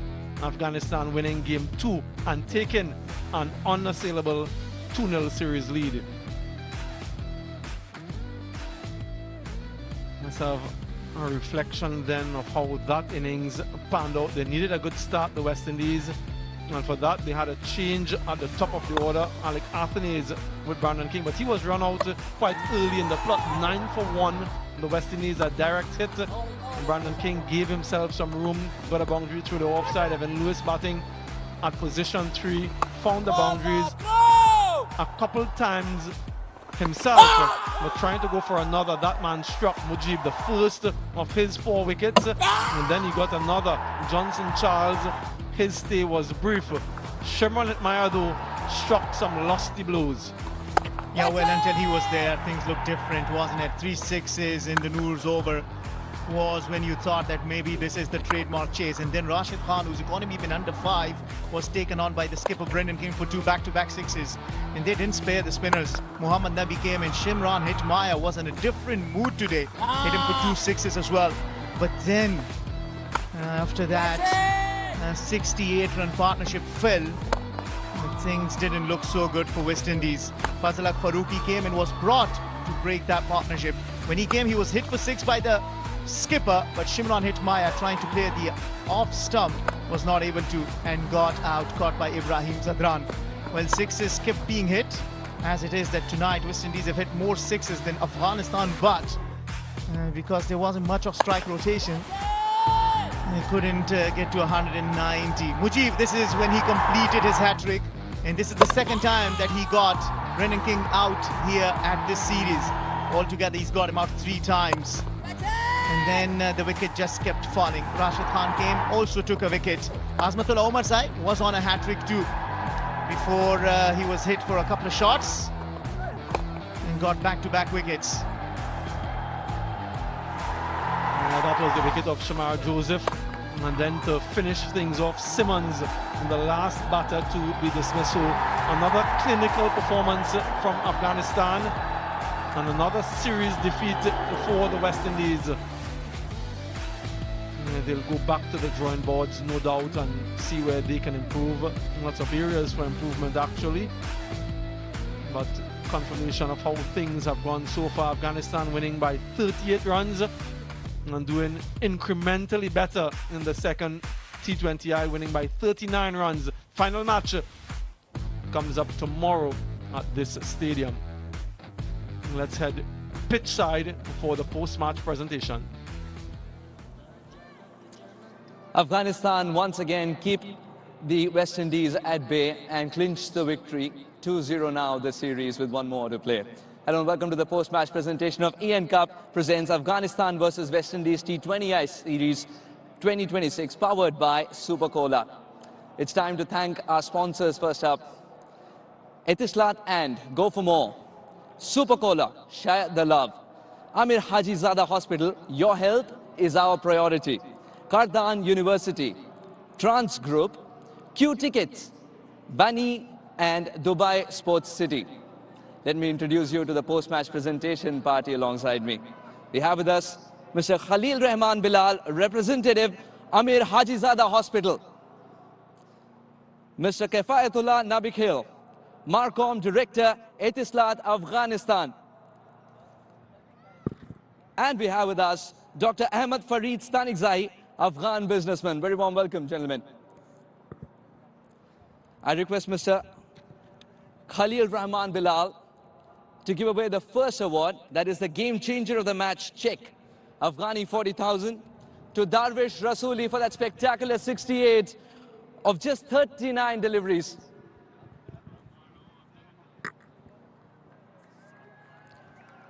Terrific performance. Once again, there was an early jolt, but he maneuvered the innings brilliantly.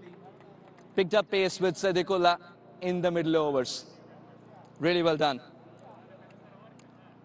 For the next award, which is the Player of the Match award, it's going to be a check of Afghani 50,000. I request Mr. Kefayatullah Nabikhil to present that check to Mujib-ur-Rahman. 4 for 21, assisting his side to clinch victory and hence the series. Really well done, Mujib. The Player of the Match trophy would be presented by Dr. Ahmad Farid Stanikzai. Mujib-ur-Rahman, don't go too far away. Dr. Ahmad Farid Stanikzai presenting the Player of the Match trophy to Mujib-ur-Rahman, the magician from Khost. Mujib, if you can have a few words with you, come on. And we've got Rashid as the translator. Mujib, well, your partner's in tandem there as well when you're bowling. It's very simple for you, the idea to keep it stump to stump, and it worked today, Mujib? Bismillahirrahmanirrahim. له ټولو ته مبارکي وایم. واقعا چې ډېره ښه لوبه وشوه. ویکټ څومره چې په لاین لینث کې بالینګ کوي نو فرست 2 اوور چې ما وکړل څومره ویکټ ټو ویکټ یې موږ لپاره ډېر ښه تمام شو. Yeah, I think first of all, congratulations to everyone for the series win, and I think plan was just to keep it simple and hit the right area and keep it into stump. I think that was something which was in the mind. All right, what we also have here are two people who've taken hat-tricks for Afghanistan. How special is this one, the hat-trick that you got today? And you're standing alongside the man who's done the same thing. First, ما د میچ سچویشن ته وکتل ما نه هیټ ټریک هیر شوی و نو ما چې کله وکټ واخیسته ورسته ما ته په یاد شول چې دا خو ما هیټ ټریک واخیستو نو ډېره د خوشحالۍ احساس کوم چې لومړي ځل دپاره ما هیټ ټریک واخیستو دا د ما د ټولو خوشحالۍ ورځ ده. I was quite happy with the hat trick. You know, I didn't know that I'm on a hat trick because I bowled earlier and then later on the condition and the situation was totally different, and then I was focusing on to hit the right area. When I got the wicket, then I know that I got the hat trick. So I'm so happy for that, and I got the hat trick for Afghanistan. Well, you couldn't have found a better wicket as well to take. It was Brandon King who had already scored that half century. It was brilliant. Finally, were there any personal milestones as well that you want to tick off before this tournament began? Because this is where you can make those adjustments, experiment a little per se. ډېر موږ دپاره ډېر ښه پریپریشن دی کوم شارټ باونډري ده لانګ باونډري دی نو موږ د دپاره ریډي یو موږ دپاره یو ښه تیاری دی د ورلډ کپ دپاره او ښه ټیم دی څومره چې ښه پلیران او موږ ښه ځای کې بالینګ کوو شارټ باونډري لانګ باونډري سپین وکټ سکیټي وکټ نو د دپاره موږ ښه پریپریشن دی. Well, it's a good preparation for us before the World Cup, especially against the best side, West Indies. You know, they are a very good side, and I think for us, there can't be better preparation than this, and we hope we go with the positive mindset to the World Cup, and these wins will give us more energy. Well, thank you very much, Mujib, for joining us. Congratulations on a fabulous performance and the series win. Thank you so much. Mujib-ur-Rahman, the player of the match for his 4 for 21. It's time now to speak to the skipper who came second, Brandon King of West Indies. Tough luck, Brandon, but you were clawing yourself back into the game. What was the conversation with Hetmyer at that time? Yeah, I mean, obviously, when Hetty came, he had a brilliant start, and I think he played a fantastic innings, you know, really kept us in the game. After he got out, obviously, I take the responsibility on myself. I would have had to be the person to finish the game. So, you know, on another day, if I'm facing so many balls, hopefully I'll get more runs, and it would have been easier for everybody else. I know these games come thick and fast at you, but still, work needs to be done in terms of the fielding, the catching especially. Yeah, obviously that's a disappointment. You know, 2 games now, we've dropped some key players for them. You know, they would help us to restrict them to maybe a lower total. But, you know, obviously that's something we keep working on. We have a game tomorrow and we'd love to improve. We're all professionals and we're looking to improve. Talk us through that partnership again with Shimron Hetmyer, because it wasn't like he was going great guns, but you didn't hold back either. You were finding form and you came back again really well. Yeah, I mean, you know, simple plan. We were trying to target the shorter boundary, you know, so us being a left-right combination, you know, it kind of helped us a little bit. He was obviously going much better than me, but, you know, it was good while we were out there, and we kind of were trying to calculate it down to the last over. Well, hard luck today, but all the best for the 3rd one coming up. Thank you. Brandon King, the captain who came second.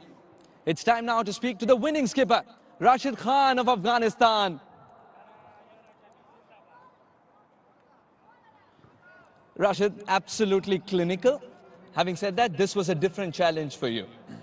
Yeah, it was. I think, playing against the best side, who is very special with the T20 format. And I think, for us, the biggest challenge was like, how are we going to come back as a team? Especially we had a very bad Asia Cup, and then going for the big event like a World Cup. I think this preparation will really help us. As far as this wicket is concerned, did you gauge this is the right length to be bowling pretty early? Yeah, I think, especially in these conditions, I think length and line remains so important. Yes, you miss it sometime, but I think if you keep the percentage high of hitting the right area consistently, I feel like you are more into the game. You might get hit for a couple of boundaries, but I think there's more chances you get back into the game. And I think that was a discussion with the guys, like, it's fine, let them go harder, but I think for us is to keep it simple, hit the right area consistently, and it all will be good. Rashid, as the skipper, if you can tell me, how does it feel to see another partnership flourish, especially in the middle order, something that you always wanted to iron out as a chink? Yes, that's something which makes me so happy. I feel we struggled a little bit in the last few series, and that was the area where we were trying to find out how we're going to take the momentum. Like, those overs, especially the power play, and then middle over till 14th over, how we're going to use those overs and how we're going to manage it as a team. I think top orders are the one who takes the responsibility, and I'm so happy how Darwish took the responsibility in a couple of games. Siddiq came into it and took the responsibility. It's so good, like everyone is chipping in, taking the responsibility, and it's a good preparation for the World Cup. And finally, a word on 190 itself. When you got that 189, did you believe this would be enough on this kind of a track as well?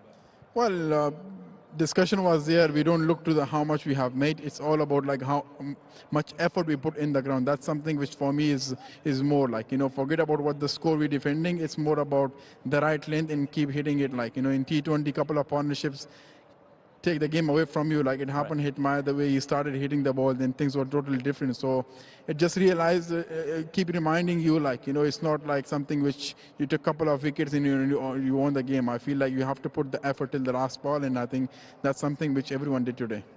Well, you were spectacular on the field as well, and of course with the bat in hand, Afghanistan. Congratulations on the win of the series too. All the very best for what is to come tomorrow.